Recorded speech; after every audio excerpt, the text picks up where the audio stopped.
Bonjour à toutes et à tous, c'est Kevin pour les Ludovores. Bienvenue pour le 44e numéro du menu crowdfunding, si je ne m'abuse. 43, 44, j'ai un peu perdu le fil au bout d'un moment. 44e, je crois, numéro du menu crowdfunding, l'émission dans laquelle je vous présente tous les projets de jeux de société actuellement en cours de campagne de financement participatif, que ce soit sur Kickstarter, GameFund typiquement, mais également parfois sur Ulule ou encore Game on Tabletop ou que sais-je encore. Bref, quoi qu'il en soit. Cette semaine un petit peu particulière parce que potentiellement, ça pourrait être le dernier numéro du menu crowdfunding avant quelques semaines, hein. Je ne dis pas que c'est le dernier tout court, le menu ne va pas disparaître, mais il va peut-être faire une pause pendant quelques semaines pour une raison que je vais vous expliciter tout de suite. En fait, je vais faire 3 petites annonces d'un seul coup quand même. Voilà, 3 petites annonces d'un seul coup, histoire de dire quand même, de vous expliquer un petit peu pourquoi je vais être potentiellement absent. Peut-être pas d'ici la semaine prochaine, mais peut-être à partir de la semaine suivante encore. Première raison, parce que on va déménager. Voilà. Ma femme et moi allons déménager dans une maison pas très très loin de là où on habite actuellement. Et ce qui veut bien dire qu'il y aura énormément de préparatifs, bien évidemment, et puis ensuite le temps d'installation, d'adaptation à ce nouvel environnement, la connexion Internet, etc. Donc on va peut-être devoir prendre, enfin, je ne sais pas pourquoi je dis on, mais je vais peut-être devoir prendre 1 ou 2 semaines, voire peut-être 3 maximum de pause pour le menu ainsi que le suivi également. Mais bon, je vous le dirai, je vous communiquerai ça d'une manière ou d'une autre pour vous dire quelle en sera la période. Deuxième petite annonce qui est un peu, enfin même très corrélée à la première, mais qui ne devrait pas avoir d'impact immédiat, mais qui devrait en avoir un d'ici quelques mois, c'est que nous attendons un heureux événement pour le mois de juillet. Voilà, voilà, c'est dit, c'est dit. Voilà. Me forcez pas à vous expliquer hein, comment on fait les bébés non plus. Voilà, on n'est pas là pour manger les gaufres. Et puis une troisième annonce que je ferai un tout petit peu plus tard. Il faut d'abord que je fasse le petit point sur la chaîne, bien évidemment. Sur ce, on est parti. Petit point sur la chaîne. Ensuite, les mentions honorables, comme vous en avez l'habitude. Et puis enfin, on terminera sur les gros projets de la semaine. Ils ne sont pas très très nombreux cette semaine, il faut bien l'avouer. Le petit point sur la chaîne donc, la semaine dernière c'était un peu mal passé, on avait eu à peine 9 ou 10 nouveaux abonnés je crois. Cette semaine on revient à notre rythme de croisière, à savoir 25. Bon, je ne sais pas pourquoi, c'est un chiffre comme ça qui s'est vraiment enraciné dans notre chaîne, plus 25 par semaine, on a à peu près fait ça cette semaine également, avec 960 abonnés, mais on approche rapidement maintenant des 1000 abonnés, le seuil fatidique des 1000 abonnés. Pour l'instant, donc pas grand-chose de neuf en dehors du menu crowdfunding et du suivi, mais d'ici à ce que cette vidéo que vous regardez actuellement soit postée, eh bien, vous aurez certainement 2 nouvelles vidéos qui apparaîtront ici sur un petit jeu. Donc, on aura une review et une expli partie également. Il s'agit, je vous le dis tout de suite d'ailleurs, parce que de toute façon, vous aurez déjà accès aux 2 vidéos en question lorsque vous verrez cette vidéo, un petit jeu qui s'appelle Abstract Academy. Abstract Academy, donc l'académie de l'art abstrait, disons. Voilà, je ne vous en dis pas plus pour l'instant, je vous oriente vers les 2 vidéos en question si ça vous intéresse. D'ailleurs, sachez que le thème ne nous intéressait pas le moins du monde, Xavier et moi-même, mais on a quand même fait une review, donc bon, ça peut déjà vous donner une indication. Mais quoi qu'il en soit, c'est l'heure de la 3e annonce. Avant même de passer au sondage de la semaine, 3e annonce, je me devais de vous le dire, je pense, pour éviter tout conflit d'intérêts, hein, on va dire ça. Bon, je ne suis pas un médecin qui bosse pour Pfizer et compagnie non plus, vous voyez ce que je veux dire, mais bon, petit disclaimer quand même. J'ai été embauché il y a 2 semaines par MOB Vanguard ou Meeple on Board, donc les Meeple à bord, qui est une agence de licence pour en fait trouver des licences à l'étranger pour des jeux. En fait, donc un jeu français qui pourrait ensuite signer un contrat pour être traduit en japonais, en anglais, en allemand, etc. Donc c'est une agence dont vous avez peut-être vu le nom passer quelques fois sur Kickstarter par exemple, hein. Ils ont dans leur catalogue, enfin on a maintenant je devrais dire, dans notre catalogue des jeux comme Wild Serengeti, Beast, qu'est-ce qu'on a d'autre encore que je pourrais vous citer, Oko Chronicles qui est actuellement en campagne, on a également Age of Rome actuellement en campagne, Darkest Doom, etc., etc. Des plus ou moins gros jeux.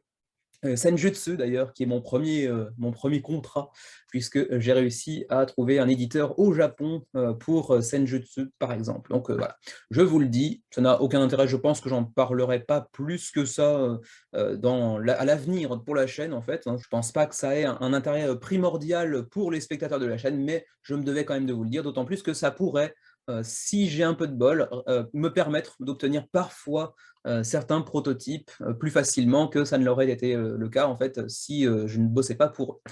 Voilà. Du coup, on s'oriente directement vers le sondage de la semaine. Comme chaque semaine, vous pourrez aller trouver en description de cette vidéo le lien pour aller voter pour le ou les projets qui vous intéressent le plus pour la semaine suivante, même s'il y a quand même ce petit risque que le menu crowdfunding s'absente pendant quelques semaines, j'essaierai quand même de me tenir à mon rythme habituel, on verra bien. Cette semaine, alors d'abord, je suis passé un petit peu trop vite, 42 votes, on est plus ou moins sur la même moyenne que d'habitude. Et cette semaine donc, on a une semaine relativement légère, hein, comme vous pouvez le voir, c'est pas d'énormes projets. On en a quelques-uns qui sont assez intéressants, dont certains ont fait des scores assez, moyens, mais au-delà de ça, ça reste une semaine relativement légère. En première position avec 11 votes, il s'agit de Age of Rome, donc bien évidemment je vais en parler en profondeur. Et c'est un jeu que je connais un petit peu quand même maintenant, puisque justement il fait partie du catalogue de MOB Vanguard, donc voilà. Ensuite on a aussi Nightmare Cathedral, qui était relativement attendu, ne serait-ce que pour sa direction artistique inspirée d'un peintre polonais assez célèbre. Et puis Feralis, qui est aussi dans le catalogue de MOB Vanguard, mais bon, sans aucun rapport, je ne l'ai pas du tout testé, je le connais assez mal finalement. Et puis au-delà de ces 3 premiers jeux, je ne pense pas faire de focus vraiment en détail sur les autres jeux. Silicon Valley a de toute façon été encore reporté, ça doit être la 3e fois je crois, on peut aller voir sur BGG, ça a été annoncé hier je crois, voilà c'était ici. La campagne a été repoussée pour quelques temps, on ne sait pas encore trop quand elle apparaîtra, mais ça devrait se faire assez rapidement de toute manière. Vous avez déjà une vidéo de présentation sur la page de Matago pour vous présenter un petit peu le jeu, ses mécanismes et ainsi de suite. Mais bon, en tout cas, on ne le verra pas cette semaine, mais peut-être dans les semaines à venir sur Kickstarter. Ensuite, Ptolemeus, Dead by Daylight, pardon, le nouveau jeu de Level 99, qui fait des jeux relativement populaires, qui semble-t-il pourrait connaître une version française via Matago, peut-être, on verra, dans les mois à venir. Dead by Daylight, qui est donc une licence d'un jeu vidéo, on en parlera un petit peu également. Je pensais qu'il serait plus haut, même si du coup, je vais rester fidèle au classement. Je ne vais pas le présenter en détail du coup. Darkest Doom, qui lui aussi du coup fait partie du catalogue MOB Vanguard, mais dont je ne parlerai pas plus que ça parce que vous l'avez mis à une position relativement basse. Bonnie and Clyde, projet français. Athanasia, que je connais assez peu finalement, je n'ai pas trop cherché. Big Pig Game, je ne m'attendais pas à ce qu'il ait de vote, il n'en a pas eu. Et Nightbreak, idem, 0, c'est ce que je pensais à peu près. Voilà, donc pour le sondage de la semaine, on présentera donc en détail Age of Rome, Nightmare Cathedral et Feralis. C'est parti. Première mention honorable de la semaine, c'est une nouvelle campagne qui nous vient à nouveau de Jason Stegmaier, le représentant de Button Shy Games, donc bien évidemment Skulls of Sedlec hein, ou Sprawlopolis, mais encore Rove, donc, qui nous revient avec une nouvelle campagne sur Kickstarter. Bon, Button Shy Games, c'est un éditeur que vous connaissez à connaître un petit peu si vous suivez la chaîne. On parle très souvent de Skulls of Sedlec, qui fait partie des jeux qu'on ressort le plus souvent. Ce sont des petits jeux format portefeuille, et encore petit portefeuille, très facilement portable, très facilement sortable également. Généralement, ça tourne autour de 15, 20, 25 minutes la partie. Rove revient donc, parce qu'il avait déjà fait l'objet d'une campagne précédemment, il revient avec plusieurs extensions, 3 nouvelles extensions, ainsi qu'une mini-extension offerte qui était préalablement l'objet d'un stretch goals via une ancienne campagne, mais qui sera donc gratuitement offerte aux backers de celle-ci. On est désormais à 1965 contributeurs déjà, toujours des campagnes très courtes du côté de Button Shy Games, avec 8 jours hein, avant la fin de la campagne, alors que j'enregistre vendredi. Donc 6 jours lorsque vous verrez la vidéo. C'est un petit jeu de puzzle spatial, on va dire. Hein. Si vous ne connaissez pas, il s'agit d'aller en fait, déplacer un petit robot, un petit Rove. Ce sont ces petits robots qu'on envoie sur les planètes lointaines pour aller explorer, découvrir éventuellement des traces de vie ou de minerais, etc. Sur les planètes lointaines, et que vous aurez à bien de déplacer sur cette fameuse planète un petit peu hostile sur laquelle il est malencontreusement tombé, et vous devrez rejoindre, disons, partir d'un point A pour rejoindre un point B avant que son système ne soit défaillant. En gros, donc c'est un petit puzzle spatial avec différentes figures que vous devrez tenter de respecter, avec 3 nouvelles extensions qui viennent ajouter un petit peu plus de profondeur et également de rejouabilité de ce fait au jeu de base. Donc on aura ici Alien Activities, on aura également Icy Incidents, donc sur la glace, qui sera un petit peu plus difficile à maîtriser, qui ajoutera un petit peu de complexité au jeu, et puis ensuite Cosmic Crisis également, qui introduira un élément de danger supplémentaire, avec également donc, ce petit module extension gratuit qui s'appellera donc Reconfigured, qui était préalablement un stretch goals, mais qui est désormais offert aux backers. Et puis, comme toujours avec Button Shy Games, vous avez l'option de prendre le jeu en print and play, le jeu avec toute la collection de ces extensions, pour les 26 $ ici, hein, et puis également l'option d'aller prendre le jeu avec les extensions, plus également les 2 plus gros hits de cet éditeur, à savoir Tossy Mossy et Sprawlopolis, et encore d'ajouter d'autres jeux de l'éditeur via le site directement de l'éditeur pour essayer de rentabiliser un petit peu vos frais de port. Ce sont généralement des jeux assez peu chers, assez peu onéreux, et ça vous permettra d'économiser un petit peu sur les frais de port, parce que par exemple pour l'Europe, on sera sur du 16 $, mais vous pourrez ajouter à cela 3 jeux plus 3 extensions en gardant les frais de port au même niveau, ce qui est plutôt agréable. Et ma foi, c'est à peu près tout pour ce qui est de Rove et de ses nouvelles extensions. Pour ceux qui voudraient uniquement les extensions en question, c'est du 12 $. Pour ceux qui n'ont rien pour l'instant, mais qui voudraient le jeu avec les extensions, c'est du 26 $. Et c'est à peu près tout pour Rove. Comme d'habitude avec Button Shy Games, très joli résultat sur Kickstarter. On a l'habitude maintenant, c'est un éditeur très populaire, même si beaucoup de jeux n'ont pas encore leur version française disponible à l'heure actuelle. Ça a commencé à se faire via Mactago, si je me souviens bien. Donc on devrait progressivement voir de plus en plus de jeux signés Button Shy Games en français. 1965 contributeurs à 8 jours de la fin de la campagne et déjà 58 000 $. On continue avec Ptoléméus, à référence à Ptolémée bien évidemment. Pour tous les amateurs d'astronomie, ça pourrait être un jeu intéressant, mais malheureusement, comme vous le voyez, on est pour l'instant à 1100 € sur 12 000 nécessaires avec seulement 32 contributeurs. Autant vous dire que là, pour l'instant, ils se prennent une mandale de forain en pleine tronche, hein. Ils se prennent une tarte. Pour l'instant, ça marche pas du tout. C'est un petit jeu provenant d'Italie, apparemment, hein, de Jocaranda Games, que je ne connaissais pas d'ailleurs. 32 contributeurs, il reste 10 jours avant la fin de la campagne. Ça risque d'être très, très compliqué. On est à peine à un dixième, même un petit peu moins d'un dixième du jeu de financement. Ça va être compliqué pour ce petit jeu d'astronomie dans lequel, pour 1 à 4 joueurs, vous allez aller observer les astres et les constellations qui vous entourent et essayer de gagner des points de victoire. Bon, c'est un petit jeu qui n'a pas de grandes prétentions pour des parties relativement courtes, assez faciles à sortir de ce point de vue-là, 20 à 50 minutes pour 1 à 4 joueurs, je l'ai déjà dit, je crois d'ailleurs. Ça n'a pas l'air plus mauvais qu'un autre, mais peut-être un manque de communication et puis un plateau qui n'est pas spécialement sexy, même si c'est coloré et que c'est un thème qui est cher à pas mal de personnes, je pense, qui apprécient justement l'observation des astres. La campagne n'est pas spécialement mal présentée non plus, le jeu n'est pas spécialement très très cher, puisque on le voit un peu plus bas, d'ailleurs je vais essayer de vous retrouver ça tout de suite. Le jeu est à 37 €, ce qui n'est pas extraordinairement cher, d'autant plus que c'est une exclusivité Kickstarter, il ne sortira pas dans le commerce vraisemblablement. Donc 37 €, voire 47 si vous voulez faire partie des 50 chanceux qui pourront avoir une petite note à leur nom avec comment dirais-je, l'alignement des astres et des constellations au moment de leur naissance. Bon, c'est un petit bonus sympa qui n'a pas grand intérêt, voire même aucun intérêt en termes de gameplay, mais c'est un petit truc marrant, quoi, un petit peu collector. Donc, ce n'est pas un jeu qui est spécialement très très cher, qui propose un insert en plastique dès lors qu'on aura atteint le seuil de financement, ou presque en tout cas. Mais pour l'instant, je ne sais pas, ça ne marche pas du tout. Bon, on est vraiment très très très loin du seuil de financement. Je vois mal comment le jeu pourrait atteindre son seuil de financement à l'heure actuelle, après 3-4 jours de campagne, se retrouver comme ça à un dixième du seuil de financement. Ça sent clairement le sapin. Donc voilà pour Ptoléméus, 32 contributeurs, 10 jours avant la fin de la campagne et à peine 1000 € d'engrangés, ça risque de mal se mettre. On continue avec Darkest Doom, qui aurait pu faire partie des projets un peu plus conséquents de la semaine, mais que vous avez classé relativement bas, donc ça me permet de gagner un petit peu de temps en le présentant relativement rapidement. On est quand même presque à 2700 contributeurs en quelques jours à peine, et 330 000 € d'engrangés. Donc là, on est comme sur une petite bouteille de rosé, hein. Tout se passe très très bien pour eux, c'est une belle machine, hein, c'est une belle machine. Au-delà de ça, il reste 11 jours avant la fin de la campagne, et comme vous le voyez, le français a été débloqué.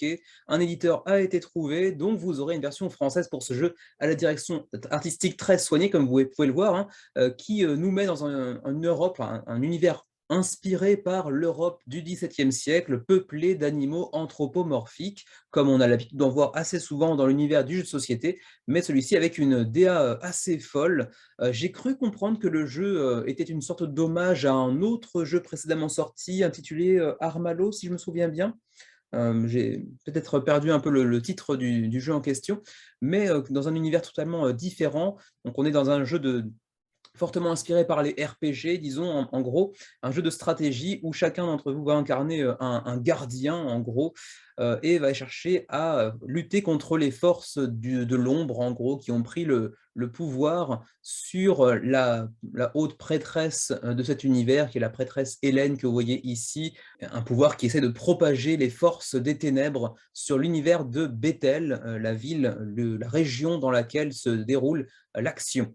Alors, donc, on aura d'entrée de jeu 2 niveaux de pledge, hein. Le niveau de pledge de base, Darkest Doom, à 99 € au lieu de 110 lorsqu'il arrivera en magasin, pour avoir le jeu de base, plus une extension Timeless, qui n'est pas vraiment une extension d'ailleurs, puisque ce sont en fait l'ensemble des stretch goals, qui sont en fait des stretch goals quotidiens. Il n'y a pas de rapport avec comment dirais-je, le financement, les seuils de financement atteints jour après jour. Non, non, c'est juste chaque jour, vous aurez des stretch goals, et ces stretch goals seront mis dans cette boîte Timeless, qui sera donc, entre guillemets, gratuite, mais qui n'est pas gratuite, en fait, parce que ça ne dépend pas du tout du nombre de backers, ni du montant de financement atteint.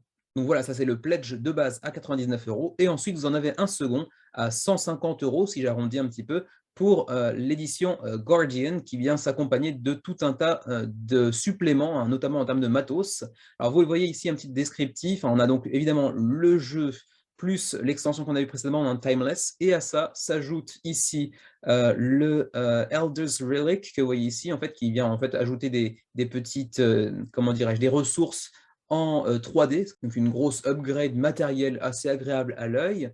En termes d'upgrade matériel, il y a aussi un tapis de néoprène que vous voyez ici qui va remplacer le plateau central. On aura aussi des pièces de métal au lieu du carton, c'est très très sympa également. On aura aussi ce qu'ils appellent en anglais une graphic novel, donc en fait c'est une sorte de BD, qui s'intitulera Endwalker apparemment, et puis on aura aussi une extension, cette fois-ci une vraie extension de gameplay intitulée Herald of Aeon, dont le contenu sera dévoilé un petit peu plus tard.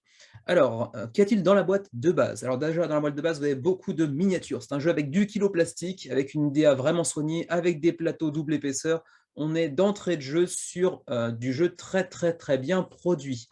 Ensuite, vous aurez cette espèce de rocher façon le roi lion, qui viendra aussi contenir un deck de cartes à son dos apparemment.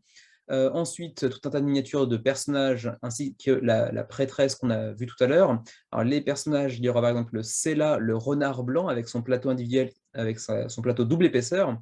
Rohanna, donc le corbeau, là encore un plateau de blesseur, Urian le loup avec son plateau, Tristram le rat avec son plateau bien évidemment, et ensuite tout un tas de petits personnages avec leurs miniatures supplémentaires, le Lake Ghost, ainsi de suite, avec pas mal de miniatures toujours très très soignées. On est vraiment sur un univers avec un world building assez conséquent, un univers vraiment propre, et assez soigné, assez attrayant, j'avoue. Si on aime les animaux anthropomorphiques, j'ai rien contre, même si je ne suis pas un énorme fan non plus, ça peut être un jeu vraiment tentant, parce que le matériel est vraiment assez soigné quand même. Ensuite, un max de cartes, bien évidemment, puisque c'est un jeu inspiré des mécanismes de RPG, donc on aura bien évidemment de l'équipement, on aura des pièges, on aura des sorts, on aura des rencontres ou des événements qui viendront impacter la suite du jeu, on aura des quêtes à aller accomplir pour aller gagner plus de, comment dirais-je, de réputation. On aura des aides de jeu, on aura différents lieux, donc des citadelles, des temples, etc. Des petites cartes qui feront popper, feront spawner des adversaires, des ennemis de l'ombre. Bref, tout un tas de cartes dans tous les sens à gérer tour par tour. On aura des tokens dans tous les sens également, des dés, il y aura des jets de dés bien évidemment pour aller déterminer la réussite ou l'échec vis-à-vis de certaines actions bien évidemment. Le plateau central qui est déjà très joli, que vous voyez ici, assez détaillé apparemment, un plateau qui fera donc du 900 par 600 mm, donc 90 par 60 cm, donc assez costaud. Ensuite, continuera donc un insert plastique aussi d'entrée de jeu, ça c'est plutôt sympa, c'est généralement quelque chose qui est dévoilé via des stretch goals. Ici, c'est d'entrée de jeu fourni dans la boîte, donc ça c'est un gros plus qui vient aussi justifier l'absence de vrais stretch goals, qui sont plus des révélations quotidiennes que des stretch goals. Ensuite, l'extension, si vous prenez le second pledge avec cette fameuse extension Herald of Aeon, vous pourrez jouer non pas à 4 mais jusqu'à 5 joueurs, avec une extension qui vous permettra également de jouer en semi-coopératif, avec donc de nouvelles cartes, avec des nouvelles cartes, de nouveaux marqueurs, etc. etc. Ensuite, on a l'espèce de BD, hein, la graphic novel qui s'intitulera donc Endwalker. On aura ensuite les ressources de l'oxyfié, les pièces de métal, le tapis de néoprène qui remplace le plateau central. Et ensuite, donc, les daily goals, donc les stretch goals quotidiens qui n'ont aucun rapport avec le set de financement, où on va vous ajouter de nouveaux personnages, j'imagine, ainsi que de nouvelles miniatures, donc un peu plus de profondeur de gameplay, j'imagine également. Peut-être que Castor ici est un nouveau personnage, je ne sais pas très bien. Non, c'est pas un plateau de personnages apparemment, donc c'est peut-être un ennemi, je ne sais pas. Allez savoir. De nouvelles ressources, et ainsi de suite. Donc on dévoilera chaque jour un petit peu plus de nouveaux matériels pour cette boîte d'extension qui n'en est pas véritablement une. Alors ensuite, pour ce qui est du gameplay, c'est un jeu à monde ouvert, vous aurez le choix parmi un grand nombre d'actions, un grand nombre de zones à aller explorer, vous pourrez accomplir des quêtes pour le vicaire Perceval par exemple, vous pourrez aussi aller changer de quête si vous atteignez une certaine zone, dans une citadelle, dans un temple et ainsi de suite. Vous pourrez vous recouvrir de certaines miniatures vous procurant certains pouvoirs un petit peu particuliers par exemple, vous pourrez partir à la recherche de reliques, essayer d'accroître votre réputation. Il y aura différentes pistes sur lesquelles votre personnage sera amené à évoluer en fonction des quêtes qu'il accomplira, en fonction de sa renommée, et ainsi de suite. Ensuite, les différentes cartes, donc vous pourrez aller utiliser d'équipements, de pièges, de sorts, et ainsi de suite. Ensuite, The Darkness, donc comment dirais-je, l'obscurité, enfin les forces de l'ombre, appelez ça comme vous voulez, qui viendra impacter le jeu chaque tour. On aura de nouvelles péripéties, de nouveaux monstres qui apparaîtront du fait de l'extension du pouvoir des forces de l'ombre, par exemple, qui sont d'ailleurs identifiables via certaines miniatures qui entreront en jeu au fur et à mesure que la partie se déroule. On aura aussi des bots, donc des automates, que vous pourrez utiliser pour jouer en solo ou également pour remplacer certains joueurs physiques absents, pour jouer à 2 joueurs contre 2 bots par exemple. Et puis également, vous aurez des conditions de victoire qui vont varier. Vous aurez différentes conditions de victoire que vous pourrez chercher à atteindre ou non en fonction de votre, comment dirais-je, du déroulement de la partie, de ce que vous aurez en main, des pouvoirs que vous aurez débloqués, qui vous engageront plutôt vers un chemin que vers un autre. Par exemple, vous pourrez essayer de prendre la suite de Elaine, donc cette fameuse prêtresse, en tant que vous, nouveau prêtre ou prêtresse de Bethel, donc prendre sa position en gros. Vous pourrez essayer de libérer le chaman moche d'espèce de monolithe dans lequel il a été enfermé en début de partie. Vous pourrez essayer de purifier la haute prêtresse Elaine pour l'emporter également, ou vous pourrez aussi vous laisser séduire par les forces de l'ombre et devenir le leader de la hunt, donc de la chasse, un petit peu la chasse sauvage façon Witcher 3 par exemple, pour gagner le pouvoir du royaume de l'ombre et l'emporter sur vos adversaires également, ou également, dernière condition, qui n'est pas une condition de victoire, mais une condition de défaite totale et collective, puisque ce n'est pas un jeu coopératif, mais si les forces de l'ombre l'emportent et réussissent à détruire Bethel, eh bien vous aurez perdu la partie tous autant que vous êtes. Voilà. Ensuite, on va passer directement au frais de port, mais d'abord, c'est vrai que je reviens rapidement sur cette vidéo, parce que la Société des Jeux, donc Martin, propose une vidéo avec les règles et une critique du jeu. Donc c'est l'occasion pour vous, éventuellement, de vous faire un premier avis en français sur le jeu. Ensuite, disais-je, on va passer directement au frais de port, qui se trouve ici. Pour la zone Union européenne, eh bien, il n'y aura pas de taxe à ajouter par-dessus le prix déjà présent, d'autant plus que le jeu est produit par une boîte d'édition italienne, donc la TVA ne sera pas à ajouter, elle sera incluse. Donc 18 € pour le pledge de base, avec donc, le jeu de base et son extension de Timeless, qui sera en fait juste les stretch goals, et puis 27 pour la totale, le gros all-in avec le playmat, les ressources de l'oxyfié, etc. Donc c'est un peu plus conséquent, 9 € de plus de frais de port, c'est assez costaud, il faut bien l'avouer. Ensuite, pour le Canada, ce sera du 29 ou 49 $ canadiens, donc attention, ce sera un petit peu à revoir au rabais, enfin, vous connaissez mieux votre monnaie que moi de toute façon. Et puis ensuite, en Asie, pour nous qui sommes au Japon par exemple, on est sur du 50 ou 60 $ américains, et là ça pique méchamment.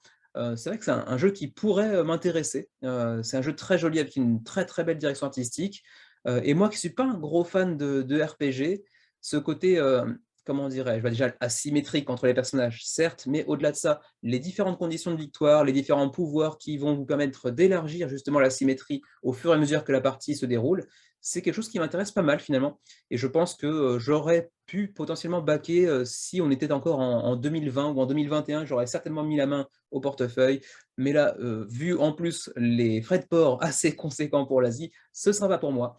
Mais ceci dit, n'oubliez pas que la version française est d'ores et déjà disponible. Donc si vous êtes amateur de la direction artistique, si vous aimez les RPG, les jeux stratégiques avec un petit peu d'asymétrie entre les différents joueurs et les belles miniatures, eh bien Darkest Doom pourrait être, un jeu pour vous. Donc vous me direz si ça vous tente éventuellement. En tout cas, c'est déjà le cas de 2700 personnes à 11 jours de la fin de la campagne et on est déjà à 330 000 €. Donc c'est un très très beau succès pour, comment s'appelle-t-il déjà? GameStart. On continue avec Sifra, petit jeu japonais qui nous vient de Tokyo. 79 contributeurs, 12 jours avant la fin de la campagne. On a déjà atteint 470 000 yens, ce qui n'est pas énorme. On est à quoi? 3 500, 3 700 €. Mais c'est suffisant puisqu'il leur fallait seulement 100 000 yens, soit un peu moins de 1 000 € pour financer. Donc un seuil de financement très très très bas. Mais du coup, c'est souvent le cas quand même pour les jeux japonais, il faut bien l'avouer. C'est un petit jeu abstrait façon échec ou dame, où vous aurez à cœur de eh bien, placer un maximum de vos pions de l'autre côté du plateau. Donc si vous êtes les bleus, vous allez essayer d'aller atteindre la ligne adverse où ont commencé les blancs. Mais la petite différence avec les échecs ou les dames par exemple, eh bien c'est que eh bien, une seule couleur vous permettra de vous déplacer à volonté. Par exemple, si vous commencez avec cette pièce ici, vous pourrez faire un déplacement et un seul. Mais ce déplacement pourra être ici ou ici en changeant de couleur, ou même ici d'ailleurs. Par contre, vous pouvez également aller par exemple sur cette tuile-là, parce que le blanc est considéré comme une seule et même tuile. Donc en fait, la cohérence de couleurs est très importante pour vos déplacements, puisque par exemple, si vous commencez dans cette zone noire, vous pouvez tout à fait faire un déplacement de 1 pour arriver jusqu'ici par exemple, ou même jusqu'ici d'ailleurs, quoique non, ici il est bloqué par cette pièce-là. Donc voilà, c'est un petit jeu abstrait qui ressemble un petit peu aux échecs ou aux jeux de dames, mais avec un petit peu de variété au niveau des déplacements. Alors je ne sais pas si les tuiles peuvent être modifiées, puisqu'en fait on voit très clairement qu'elles sont posées, ou peut-être même collées, je ne sais pas, sur le plateau de bois qui se trouve en dessous. Est-ce qu'on peut les retirer, les changer? Je ne suis pas sûr. Est-ce que ça permettrait de faire des parties équilibrées? Je suis encore moins sûr. Mais en tout cas, c'est ce à quoi je pense quand je vois cette petite illustration avec les tuiles retournées, mais je ne sais pas si c'est véritablement le cas. On aura d'ailleurs 3 modes de jeu. Le mode dash qui vous permettra de jouer avec les petites, comment dirais-je, les petites pièces de jeu sans ajout de texte dessus, puisqu'il y a une autre face de l'autre côté qui vous permettra d'avoir une valeur pour chacune des pièces. Ensuite, King, où on vous demandera d'aller prendre le roi de votre adversaire, qui sera marqué par ce petit 5 sur l'autre face des disques. Et puis également Sum, qui vous permettra de jouer avec la face recto de chacune des pièces en votre possession. Et puis là encore, il s'agit d'aller marquer un maximum de points en allant placer ces pions, ces disques, sur le camp adverse. À la fin de la partie, on comptera celui qui a le plus de points, tel que affiché sur les disques en question. Donc un petit jeu de stratégie abstrait qui peut être sympa si vous êtes amateur du genre. Et j'ai quand même bien l'impression que le plateau peut être modifié, mais je ne suis pas persuadé, à voir. En tout cas, le jeu coûte 3 000 yens, soit environ 25 $. C'est quand même pas très très cher non plus, si tant est qu'on aime ce genre de jeu, avec un matériel très épuré, très simpliste, pas forcément dans le mauvais sens du terme, attention, mais voilà, il faut vraiment être amateur quand même de jeux un petit peu abstraits. On vous met ici d'ailleurs la composition pour chacun des modes en termes de position de départ. Donc apparemment, je pense qu'on peut effectivement modifier les tuiles, ce qui est assez sympa, d'ailleurs avec un plateau un peu plus grand ici. Donc avec beaucoup de positions de départ possibles. On le voit ici, je ne pourrais même pas vous le dire en français, je ne connais pas de chiffre aussi grand. Quoi qu'il en soit, les frais de port, je ne les ai pas vus mentionner où que ce soit. Si, ici peut-être, mais le prix lui-même n'est pas annoncé pour l'instant. Donc je ne sais pas trop quoi vous dire à ce niveau-là. On peut éventuellement, comme d'habitude, aller checker ici. Pour le Japon, ce serait sur du 800 yens et pour la France, par exemple, 1200 yens, soit environ 8-9 €. Pour la Belgique, ce serait la même chose. Mais à vérifier parce qu'ici, on le voit, donc le shipments pour l'instant, bah, on ne sait pas très bien de quoi il retourne. Et c'est à peu près tout, ma foi, pour Sifra, un jeu au titre un petit peu mystérieux, qui a pour l'instant attiré 80 contributeurs, ce qui est assez peu, à 12 jours de la fin de la campagne. Ensuite, petit point rapide, très rapide d'ailleurs, sur Shiki, qui est un petit jeu de cartes qui nous vient de Kyoto, au Japon, même si ça a été l'œuvre de Richard Karuta, donc vraisemblablement un étranger vivant au Japon comme nous-mêmes d'ailleurs. C'est un petit deck de cartes qui vous permet de jouer à divers jeux traditionnels japonais, tels que pardon, le Hanafuda que vous connaissez peut-être, mais également d'autres jeux comme Demons at the Gate, Garden, Baldi Birdie, etc. Bref, plusieurs petits jeux, bon, ici avec un titre en anglais bien évidemment, mais qui sont des jeux traditionnels japonais. Donc voilà, c'est juste parce que bon, voilà, c'est un bel objet, quoi, c'est joli, hein, voilà. Mais au-delà de ça, bon, pas vraiment un jeu de société à proprement parler. Et vous voyez que effectivement, visuellement, ça pète quand même. C'est assez joli. Ça peut faire un assez joli cadeau pour ceux ou celles et ceux qui connaîtraient éventuellement les règles du Hanafuda, par exemple. Ça peut faire un joli cadeau. C'est un bel objet. Mais au-delà de ça, bon, rien de très particulier à dire à propos de Shiki. On va rapidement voir les frais de port quand même, par curiosité, ainsi que le prix, parce que je n'ai pas regardé d'ailleurs. 4200 yens, j'ai l'impression que c'est le cas pour plusieurs des decks. On en a d'autres, non, c'est les doubles en fait, c'est les deux ensemble. Et donc un seul des deux decks, par exemple, possible, par exemple le Warrior deck ou le Poets deck, c'est du 4200 yens, donc on est sur du 33-34 € environ. Et pour l'Europe, c'est tout petit, hein, mais on est sur 600 yens pour un deck. Voilà, c'est pas extraordinaire, parce que ça fait environ 4 €, 4,50 € de frais de port. Voilà pour Shiki, hein, c'est un petit point très rapide, parce que bon, voilà, ça vient du Japon et que c'est joli, mais au-delà de ça, pas de grand intérêt pour la campagne. On continue avec Dead by Daylight, et là c'est moche. Ah, on est sur un jeu bien glauque, à l'ambiance bien sombre, qui reprend en fait l'ambiance, l'atmosphère, le monde de Dead by Daylight, le jeu vidéo, pour l'adapter en jeu de plateau.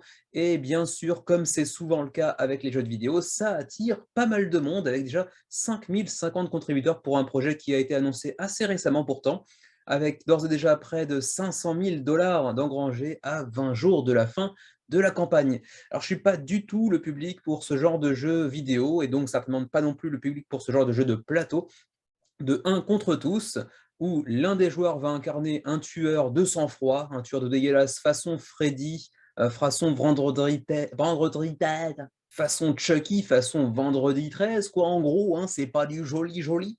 Et puis les autres joueurs vont incarner des personnages qui vont simplement chercher à prolonger leur vie, à sortir vivants de cette terrible nuit auquel ils vont être confrontés.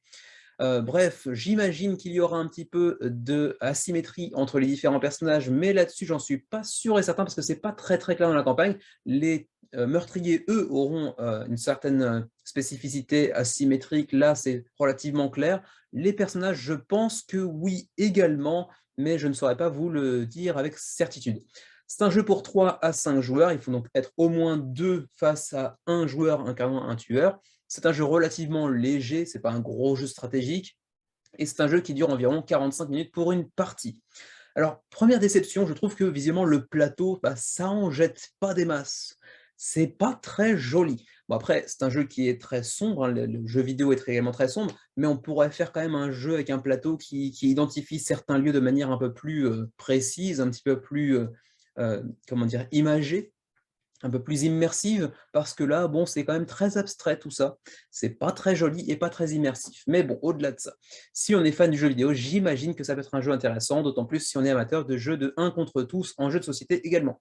Si vous êtes un des survivants, eh bien, vous aurez à cœur de survivre, hein, ça va de soi, en vous déplaçant d'un lieu à un autre via certaines cartes de déplacement, en essayant d'aller choper également certains items pour vous permettre de survivre plus longtemps, de vous soigner, de vous défendre face au tueur qui vous poursuit également. Et puis ensemble, on va essayer également d'ouvrir, enfin d'actionner différents mécanismes pour ouvrir une porte et enfin réussir à nous échapper de ce lieu.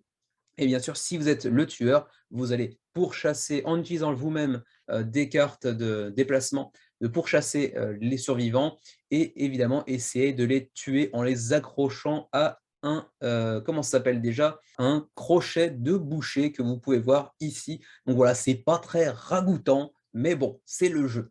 Vous pourrez également ensuite essayer d'en sacrifier 8 pour l'emporter au final, hein. Vous déplacez ceux que vous aurez accrochés visiblement à ces crochets pour aller les poser sur une piste dédiée, et si vous en avez 8, eh bien vous l'emportez.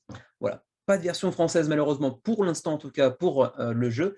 Le jeu, ceci dit, est assez abordable financièrement parlant, puisqu'on est sur un jeu qui quand même possède pas mal de miniatures. On a quand même 13 miniatures de base, et ça coûte quand même 49 $, ce qui n'est pas extraordinairement cher pour un jeu de ce type, qui devrait en plus parvenir au backer en octobre prochain. Donc ils sont assez ambitieux parce que ça leur laisse à peine 6 mois. Bon, on peut raisonnablement imaginer que ça sera plutôt poussé vers décembre, janvier, février, peut-être début 2023, hein. Mais en tout cas, l'objectif, c'est de livrer en octobre 2022. Donc 49 $ pour le jeu de base avec 7 miniatures de survivants et 6 de tueurs, avec chacun leur plateau individuel bien évidemment. Là, c'est ici que j'imagine on peut trouver la symétrie entre les différents personnages. Pareil pour les tueurs avec un niveau de complexité apparemment un petit peu différent de l'un à l'autre, hein. Celui-ci, par exemple, le Trapper, il est écrit ici que son niveau de difficulté est assez ardu, assez complexe. Ensuite, vous avez le plateau central, double face visiblement, que pas, encore une fois, hein, je le disais tout à l'heure, mais pas vraiment très réussi visuellement parlant en tout cas. Même les cartes, j'ai du mal à croire que c'est un jeu de level 99, de level 99, qui nous a habitués quand même visuellement à bien mieux que ça. Donc je suis un petit peu déçu du point de vue de la direction artistique. Level 99, pour ceux qui ne connaîtraient pas, ce sont ceux qui sont derrière Bullet par exemple, ou encore Millennium Blades. Donc pas mal de jeux avec une direction artistique pas extraordinaire, mais plutôt soignée. Là, c'est un peu vilain, je trouve. Mais bon, vous me direz ce que vous en pensez, avec bien évidemment des tokens, etc. Et puis ensuite, vous avez une deuxième boîte disponible, la deuxième pledge disponible. C'est le Collector's Edition. Il faudra bien évidemment ajouter un petit peu de thunes, hein, un petit peu de tunas, un petit peu de caillasse, 50 $ supplémentaires, donc c'est quasiment le double, hein, pour aller choper la Collector's Edition à 99 $. Celle-ci s'accompagne de 17 survivants au lieu de 7, je crois, dans le jeu de base. Certains n'ont pas encore leur miniature d'ailleurs, hein, et non plus 6, mais 16 tueurs, dont certains n'ont pas encore non plus leur miniature, donc encore plus de rejouabilité, bien évidemment, puisqu'on a beaucoup de nouveaux personnages et beaucoup de nouveaux tueurs, donc on peut justifier un petit peu en partie cet ajout de prix, d'autant plus que le jeu vient s'accompagner dans cette version de crochets, de bouchées en 3D, impression 3D, donc voilà, un petit peu plus d'immersion, sachant que les miniatures auront un petit trou dans le dos pour les y accrocher véritablement. Voilà, on en pensera ce qu'on voudra. Et puis les 8 générateurs qui sont eux aussi imprimés en 3D. Et puis c'est à peu près tout en termes d'ajouts par rapport à l'édition de base. Voilà. Ensuite, pour les frais de port, pour l'Europe, quelle que soit la version que vous choisirez, ce sera 16 $. Pour le Canada, 15 ou 19. Et pour nous qui sommes en Asie, éventuellement, 26 ou 35. Pas de mention à propos de la TVA, donc je ne saurais pas trop quoi vous dire à ce propos, mais j'imagine, puisque c'est un éditeur américain, qu'il faudra certainement ajouter la TVA par-dessus dans le Pledge Manager. En tout cas, c'est ce qu'on peut imaginer. Et c'est à peu près tout pour Dead by Daylight, l'adaptation jeu de placeau du jeu vidéo très populaire en ligne de 1 contre tous, qui a quand même déjà attiré 5055 contributeurs à 20 jours de la fin de la campagne et a accumulé 480 000 $ d'ores et déjà. C'est une belle machine, hein, ça tourne bien pour eux. Bon, en même temps, les jeux vidéo, en général, les adaptations marchent plutôt très bien également. Suivant, The Big Pig Game. C'est le moment de la vidéo où je vais vous frotter de la barbe à papa dans les yeux. C'est un tout petit jeu tout mignon, tout rose. 113 contributeurs pour l'instant. Le jeu est financé, non pas encore, n'est pas encore financé avec 7 630 $ d'engagés sur 8 000 nécessaires, mais ça devrait pouvoir se faire assez rapidement. À 20 jours de la fin de la campagne, c'est un jeu pour 1 à 4 joueurs coopératifs, pour des parties d'environ 40 minutes, et un jeu assez familial, puisque vous pouvez y jouer à partir de 10 ans et plus. Un jeu dans lequel vous incarnez des petits animaux, en fait, dont la famille, on va dire, dont les humains sont partis en sortie, et pendant qu'ils sont absents, vous allez chercher à bouffer tout ce qui reste dans la baraque, sans vous inquiéter particulièrement de la grosse engueulade qui va suivre quand ils rentreront à la maison, bien évidemment. Bah, bon, je vais vous avouer tout de suite que je ne me suis pas spécialement penché sur le jeu plus que ça. Je ne suis pas du tout intrigué par la direction artistique, ni par le caractère jeu familial coopératif, avec un thème un petit peu étrange, disons, hors du commun, ça on peut au moins leur dire. Mais bon, au-delà de ça, si ça vous tente, vous me direz ce que vous en pensez, sachant que le jeu est quand même un petit peu cher pour ce qu'il semble proposer, puisqu'on est quand même sur un jeu qui coûte 45 $, voire 59 si vous prenez les goodies, à savoir des petites feuillets de stickers, ainsi qu'un petit magnette pour coller sur votre frigidaire, par exemple. Bon, ça fait un petit peu cher, du coup même le jeu de base, 45 $ pour un jeu de ce type-là, ça me semble être un petit peu cher, surtout si vous ajoutez par-dessus les frais de port et potentiellement aussi la TVA.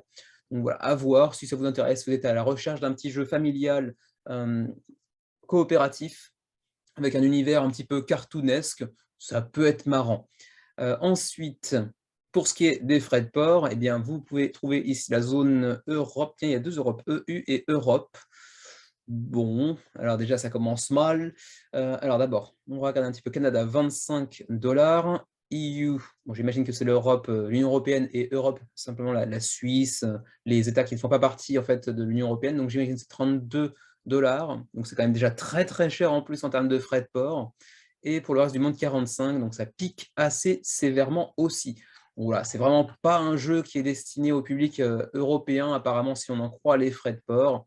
Et du coup, ne serait-ce que le prix du jeu de base et les frais de port expliquent aussi peut-être ce petit flop, puisque The Big Pig Game, malgré une review assez dithyrambique de Shut Up and Sit Down, ben, ça décolle pas des masses. On n'est même pas à 8800 $ pour l'instant, c'est-à-dire le seuil de financement, mais ça devrait quand même pouvoir se faire prochainement.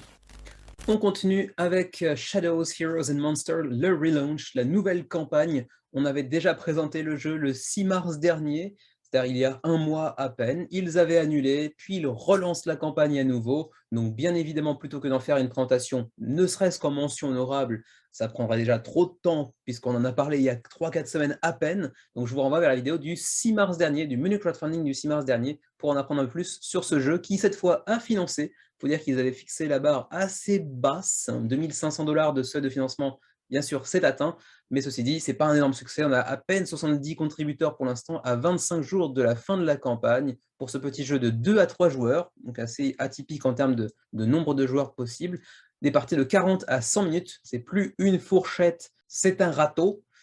Direction artistique, bon, rien de très particulier, c'est pas vilain, mais c'est pas particulièrement original en tout cas. Un jeu de confrontation, tout ce qui est de plus classique, visiblement, si ce n'est que, effectivement, vous pouvez jouer en 1 contre 1, mais également en PvPvE, donc joueur contre joueur, mais également contre automates à la fois.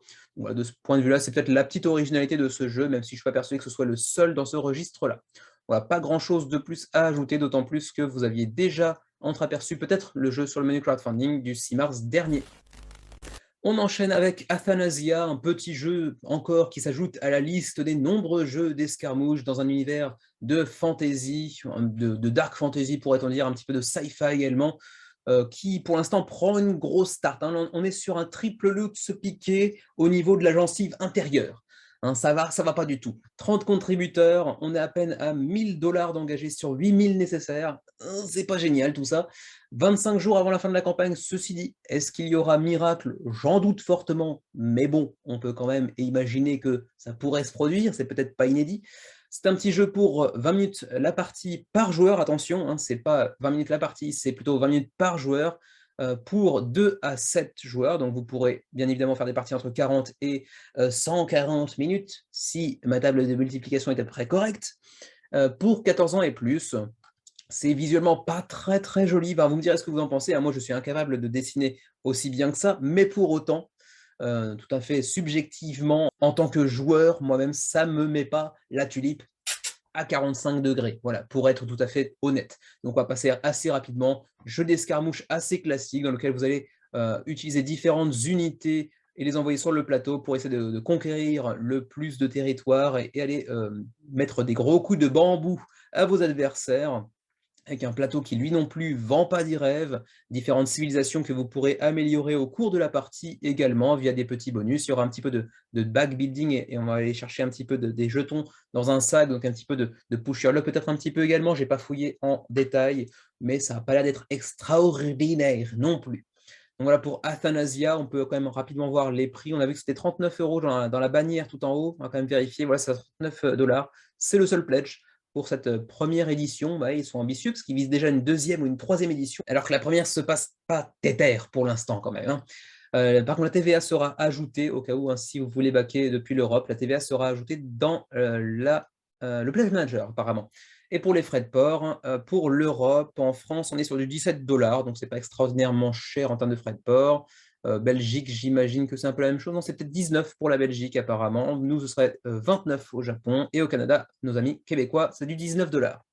Voilà, à peu près tout. Je ne vais pas passer trop de temps sur Athanasia parce que de toute façon, soyons tout à fait honnêtes, ils ont pris une grosse tarte en pleine tronche et ça va certainement annuler d'ici peu, à moins qu'ils ne poussent jusqu'à la fin de la campagne et un échec naturel de la campagne. On les reverra peut-être prochainement, on verra bien. Voilà pour Athanasia, 25 jours avant la fin de la campagne, 30 contributeurs et 1000 $ d'engagés pour l'instant.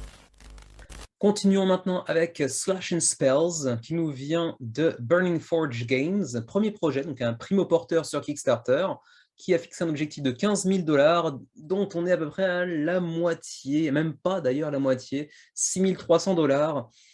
93 contributeurs, ça se passe pas aussi mal que d'autres cette semaine, à 27 jours de la fin de la campagne, c'est quand même pas un super bon signe. Et pourtant, en comparaison avec d'autres projets vus précédemment, je le trouve un petit peu plus intéressant, a priori en tout cas, hein, de premier abord. Petit jeu pour 2 à 4 joueurs, avec des parties qui dureront entre 1 heure et 2 heures selon le nombre de joueurs environ, hein, de 30 000 par joueur, nous dit-on, pour 14 ans et plus. C'est un jeu de confrontation, chacun pour sa peau, mais aussi jouable en équipe, de construction de héros sur un grand terrain commun à tous, sur lequel se passera tout un tas d'événements. Slash and Spells vous propose d'incarner un héros de votre choix en début de partie, sachant que chacun des héros aura ses spécificités. Ce sont des héros asymétriques, avec un niveau de difficulté un petit peu différent les uns des autres, hein, qui s'accompagneront tous d'un petit standee en acrylique, c'est plutôt sympa. Ça change des miniatures et c'est pas forcément pire, c'est plutôt sympa. J'aime bien les acryliques également, même si j'en ai assez peu, je crois, chez moi. Un jeu de sélection d'action également, et puis un jeu, donc, comme je disais tout à l'heure, de free for all, donc chacun pour sa peau, mais également avec une version team battle, donc de combat par équipe. Ensuite, voyons un petit peu de quoi se compose le jeu. Pour l'édition de base, qui coûtera 55 $, eh bien, vous aurez des plateaux individuels pour chacun des personnages, plateaux qui sont un petit peu inspirés, je pense, par Dice Throne, puisqu'on voit que chaque héros dispose d'un petit feuillet à gauche avec des tokens particuliers et la description du pouvoir, enfin des pouvoirs, et ensuite un autre plateau qui présente ses capacités. Donc je pense que même si c'est un jeu radicalement différent malgré tout de Dice Throne, je pense qu'il y a une petite inspiration du côté de Dice Throne à aller trouver.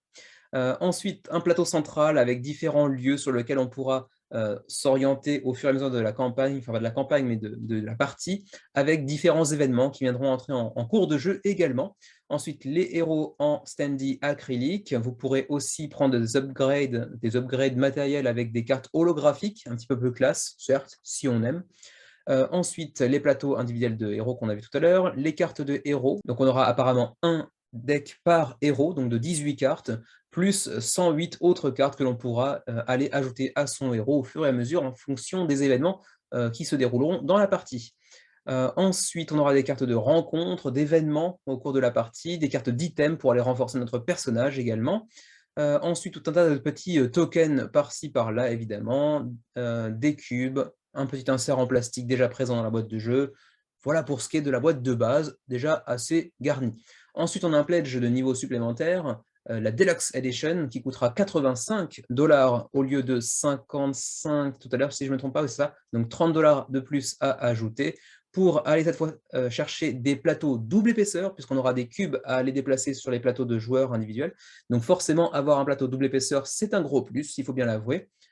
Ensuite, on aura aussi des tokens de plastique qui seront un petit peu améliorés par rapport à ceux de la version de base, et une petite extension intitulée Eruption Smoke and Ash, qui ajoutera Valdath, Lord of Ash, donc un nouveau personnage jouable, j'ai l'impression, ainsi que quelques nouveaux tokens qui lui sont propres. Et on aura aussi des cartes holographiques présentes dans ce pledge, alors qu'elles ne le sont pas dans le pledge de base. Petit détour du côté du How to Play, donc vous allez drafter votre héros, vous avez un petit aperçu justement des plateaux de héros avec différentes attaques que vous pourrez utiliser, développer en fonction de la progression de votre personnage sur les différentes pistes présentes sur la piste. Ensuite, vous pourrez aller vous déplacer sur les différentes régions du monde qui s'offre à vous avec un tour de jeu qui va potentiellement changer d'un tour à l'autre si on en croit la dernière image ici. Voilà. Ensuite, vous allez collecter des reliques qui vont vous permettre d'aller upgrader vos attaques, votre personnage de manière générale. Vous pourrez ensuite choisir votre propre chemin en utilisant différentes aptitudes propres à votre personnage. C'est là que ça ressemble un petit peu d'ailleurs à du Dice Throne en termes de feuillet de personnages. Ensuite, vous allez pouvoir créer des combos à partir des différentes cartes et des cubes en fonction de leur placement sur votre plateau individuel. Et puis, vous pourrez ajouter certaines de ces cartes à votre personnage pour leur partie inférieure, pour ajouter de nouvelles capacités. Et puis ça se termine à peu près là, hein. Il va falloir essayer de remporter la partie en mettant KO vos adversaires ou en l'emportant en obtenant la dernière relique au centre du plateau. Voilà, c'est un jeu qui n'a pas l'air mal, qui n'a pas l'air mauvais du tout, avec une direction artistique qu'on peut apprécier ou non. Enfin, c'est un style assez particulier, un petit peu cartoonesque. Je ne suis pas forcément un grand fan, mais je trouve qu'il a un certain charme malgré tout. Et pour l'instant, bah, ça ne marche pas terrible pour lui, il faut bien l'avouer. Petit résumé des pledges ici, on l'a vu, hein, 55,85. Pour le reste, c'est des pledges double copie, que ce soit pour la version de base ou la version Deluxe, ou ensuite la version magasin. Vous pourrez aussi prendre en add-on des sleeves, donc des protège-cartes, ou des petits bundles, donc des petits paquets de cartes holographiques, donc un petit peu plus classe. Et puis vous avez aussi l'extension Smoke and Ash, qui est disponible pour 25 $ en add-on. Pour ce qui est des frais de port, on va aller voir tout de suite. Donc, la zone Union européenne est à 18 pour l'édition standard, 24 pour l'édition Deluxe, pour ce qui est de la France, de la Belgique, du Luxembourg, etc. Puisque le reste, apparemment, c'est plutôt l'Europe de l'Est, apparemment, hein. Ensuite, pour nos amis canadiens, c'est du 18-24. Et pour nous qui sommes au Japon, au cas où, hein, 30 à 40 $ de frais de port, c'est un petit peu chéro. Pour ce qui est de la livraison, avril 2023 a priori, mais bon, assez classique de ce point de vue-là. Et ma foi, c'est à peu près tout ce que je peux vous dire concernant Slash and Spells, qui n'a pas l'air mauvais, mais qui arrive en même temps que beaucoup de campagnes qui font vraiment bien parer la poudre, donc c'est un petit peu difficile de trouver sa place au milieu de toutes ces campagnes couronnées de succès, et puis peut-être aussi un manque de communication autour du projet dont j'avais pas du tout entendu parler jusqu'à la semaine dernière, je crois. Peut-être qu'on s'approche progressivement d'une annulation avant le terme de la campagne, puisque pour l'instant on n'est même pas à la moitié du seuil de financement, donc c'est quand même un petit peu léger pour un jeu qui semble plus prometteur que ce que le résultat ne peut laisser penser de prime abord. Mais bon, il reste 27 jours avant la fin de la campagne et on a presque 100 contributeurs. Ça ne devrait pas suffire malgré tout. Bon, continuons avec Kazuni, encore un jeu qui va pas faire des étincelles sur Kickstarter cette semaine. Petit jeu qui a déjà attiré 16 contributeurs, et encore je dis déjà, ça va dire seulement en fait, hein, avec 4400 $ d'engagés, ce qui n'est pas ridicule, mais le truc c'est qu'ils ont fixé un seuil de financement à 31 000 $.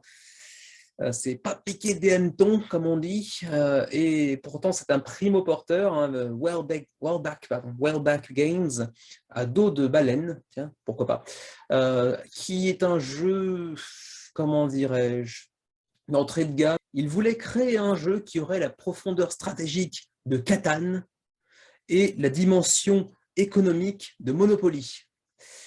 C'est moi qui le dis, hein, c'est dans la vidéo. C'est dans la vidéo de présentation. Donc je vous invite à aller la regarder.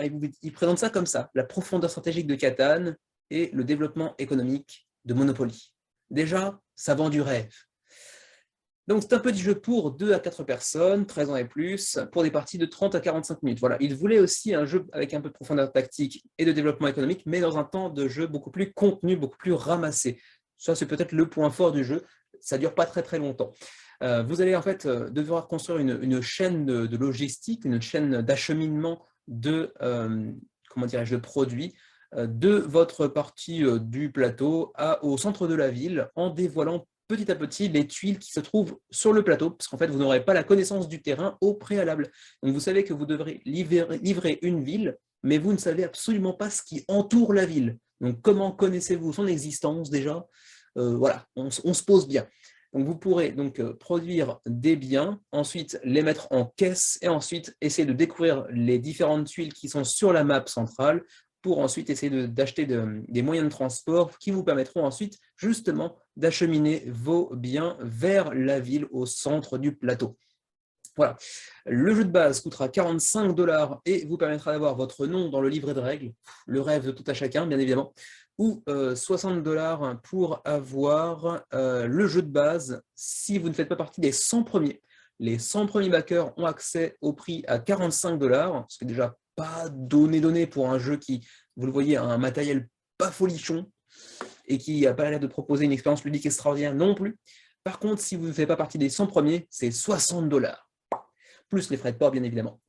Ensuite, 85 $, c'est pour acheter une copie et en donner une, en offrir une à l'armée américaine. Donc voilà, pas de grand intérêt pour nous qui sommes européens, même si moi, personnellement, je ne vis pas en Europe, mais bon, voilà, c'est pas très intéressant en soi. Et puis sinon, vous pouvez aussi prendre un autre pledge à 80 $ pour avoir un t-shirt avec un QR code dans le dos du t-shirt à l'effigie de jeu. Ouais, non, vraiment non, vraiment pas du tout intéressant, désolé. Donc voilà, on faisait un petit résumé de chacun des niveaux de pledge ici, hein, donc avec le t-shirt, avec le QR code et le mug à l'effigie d'un jeu dont personne n'aura jamais entendu parler préalablement. Mais bon, pourquoi pas, la copie pour l'armée américaine, voilà, le double copie, etc. Bref, pas très intéressant tout ça, donc bon, ça justifie aussi le très faible résultat de ce jeu pour l'instant.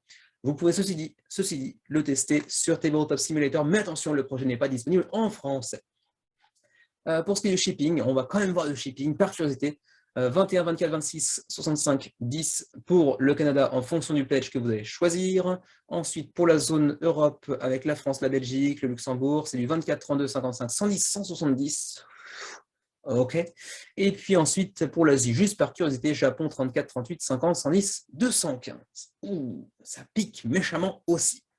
Plus la TVA, j'imagine, mais je n'ai pas regardé plus que ça parce que, soyons honnêtes, le jeu n'est pas très intéressant. Voilà, pour Kazuni, 76 contributeurs à 27 jours de la fin de la campagne, et pour l'instant, on est assez mal barré aussi pour ce qui est d'atteindre le seuil de financement. C'est décidément la semaine de la tarte à la crème en pleine tronche, avec encore un projet qui marche pas des masses, en la personne de Nightbreak, le projet de Nightbreak, qui a pour l'instant accumulé 5 000 $ sur 11 800 nécessaires, avec 36 contributeurs à 27 jours de la fin de la campagne. C'est pas très bien parti, mais en même temps, il se tire un peu une balle dans le genou et une autre dans le talon, parce qu'il livre uniquement aux États-Unis et au Canada. Donc je présente le projet uniquement parce qu'on a peut-être des Québécois qui regardent l'émission, je ne sais pas, auquel cas, bon là, je vais parler très rapidement. Petit jeu pour 2 à 4 joueurs, mais principalement pour 2 joueurs, 13 ans et plus, 30 à 50 minutes de la partie, assez court. Un petit jeu qui vient mêler différents mécanismes pas inintéressants en soi. C'est un jeu de compétition, donc de confrontation pour 2 joueurs principalement dans un monde d'heroic fantasy, où vous allez incarner 2 équipes, hein, une qui est sous le patronat de la déesse du soleil et une autre équipe sous le patronat de la déesse de la lune, de la nuit, disons. Et donc vous aurez un mécanisme de jour et de nuit avec une gestion de ressources qui sera différente en fonction de la période de la journée à laquelle on se trouve actuellement, mais également un petit peu de positionnement spatial de vos héros face à ceux de votre adversaire. Donc le positionnement sera important. Et puis également un petit élément de push your luck, donc de pousser sa chance au risque de pouvoir voir le tout s'effondrer, bien évidemment. Donc vous allez sélectionner les 3 héros que vous aurez à cœur de mettre en avant au début du combat. Ensuite, vous allez essayer de remporter des blessings, des bénédictions de votre déesse pour vous rendre plus fort, pour vous protéger face à certaines attaques et ainsi de suite. Et puis, ma foi, c'est à peu près tout, hein. Je ne vais pas passer trop de temps non plus. Le pledge de base est à 39 $. Sinon, vous en avez 2 qui sont à 49 $ pour avoir quelques cartes avec un effet holographique. Mais apparemment, c'est soit l'une des factions, soit l'autre, mais pas les deux, j'ai l'impression. Donc, c'est un petit peu bizarre.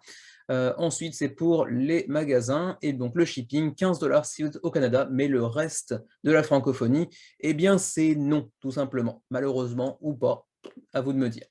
Au-delà de ça, ça n'a pas l'air d'être un jeu révolutionnaire, mais ça aurait pu être intéressant. Mais bon, voilà, 36 contributeurs avec 5 545 $ d'engrangés seulement. Et quand je vous parle de semaine tarte à la crème dans la tronche, ce n'est pas Chronopia qui va venir me faire mentir, puisqu'on est encore sur un, bon, peut-être pas un gros échec, mais sur un semi-échec Pour Chronopia, qui a attiré 145 contributeurs et qui en est déjà à 26 000 € sur 41 000, donc c'est quand même pas non plus affreux comme départ, il faut être honnête. Il reste en plus de ça 30 jours avant la fin de la campagne, donc on va certainement aller chercher le financement, même si ce ne sera pas un résultat époustouflant. Et je pense qu'ils sont d'ailleurs très déçus, parce qu'on va aller voir un peu plus bas les stretch goals. Ils ont posé des stretch goals jusqu'à 200-250 000 €. Sauf que ça va être compliqué de les atteindre, très honnêtement. Et apparemment, ici, on nous dit que Chronopia, The Classic Skirmish Tabletop is back. Donc, c'est-à-dire qu'ils sont de retour. Et en fait, ils sont bien de retour parce que Chronopia, apparemment, c'est un jeu qui a connu une première édition en 1997. Ça me ramène à l'école primaire, tout ça. Qui avait ensuite connu une seconde édition revue et corrigée en 2002. Et ils reviennent 20 ans plus tard avec cette troisième édition pour Chronopia, qui est un jeu d'escarmouche avec des miniatures dans tous les sens, bien évidemment. Alors vous me direz, pour les vieux de la vieille, si vous connaissez Chronopia, moi j'en avais jamais entendu parler, et visiblement, si on en croit le nombre de backers après 2-3 jours de campagne, bah, ça n'a pas laissé un souvenir impérissable à beaucoup de gens dans le monde du jeu de société, visiblement, parce que là, on n'est quand même pas sur des gros scores. Au-delà de ça, la page Kickstarter n'est pas spécialement mal présentée, mais il y a beaucoup trop d'informations et beaucoup trop de niveaux de pledge également. Là, on en voit un premier 40 €. On a encore ici un 40 € avec des factions, des miniatures, etc. Ok, on peut choisir sa faction, très bien. Ensuite, on a aussi des histoires de wave, donc différentes vagues d'envoi apparemment. Alors qu'est-ce qu'on nous dit ici? Chronomancer 20 €, ici 20 €, 15, 30, 25, 20, 30, 25, 30. Il y a des niveaux de pledge, enfin des add-ons, etc. dans tous les sens, ça ressemble à rien. Et ça, c'était juste une des maisons disponibles dans le jeu. On a aussi le Elven House, pardon, j'ai oublié le H, pour les elfes. Et là, pareil, vous repartez sur du 20, 20, 20, 25, etc. Bref, vous en avez comme ça pour toute la page. C'est pas très parlant, pour être tout à fait honnête. Donc je vais vous laisser ça un petit peu en défilement pour vous donner un petit peu une impression de ce que ça peut présenter sur la page en termes de longueur et de quantité d'informations également. Mais bon, on en arrive enfin au niveau de pledge. Alors on a un niveau de pledge à 10 € pour le livret de règles en PDF. Oui, le livret de règles uniquement, voilà, pas le jeu. 10 € le livret de règles, ça nous arrange bien. Ensuite, on a un premier pledge Warlords pour 40 € avec le livret de règles. Merci, c'est gentil quand même de le fournir. Plus un starter box, donc une boîte de base. Ensuite, Spellcaster, toujours pour 40 €, qui nous permet d'avoir, au-delà du livret PDF des règles, la version physique. Ah, c'est bien gentil quand même, mais on n'a toujours pas de jeu par contre, attention. Hein. Ensuite, on a le One Player Patrol, 100 € pour avoir le PDF des règles, plus différentes factions au choix. Attention, ce n'est pas toutes les factions, c'est au choix. Par exemple, vous allez prendre Black Bloods ou Devout ou Horde Ones, etc. Donc c'est au choix parmi les différentes factions ici pour 100 €.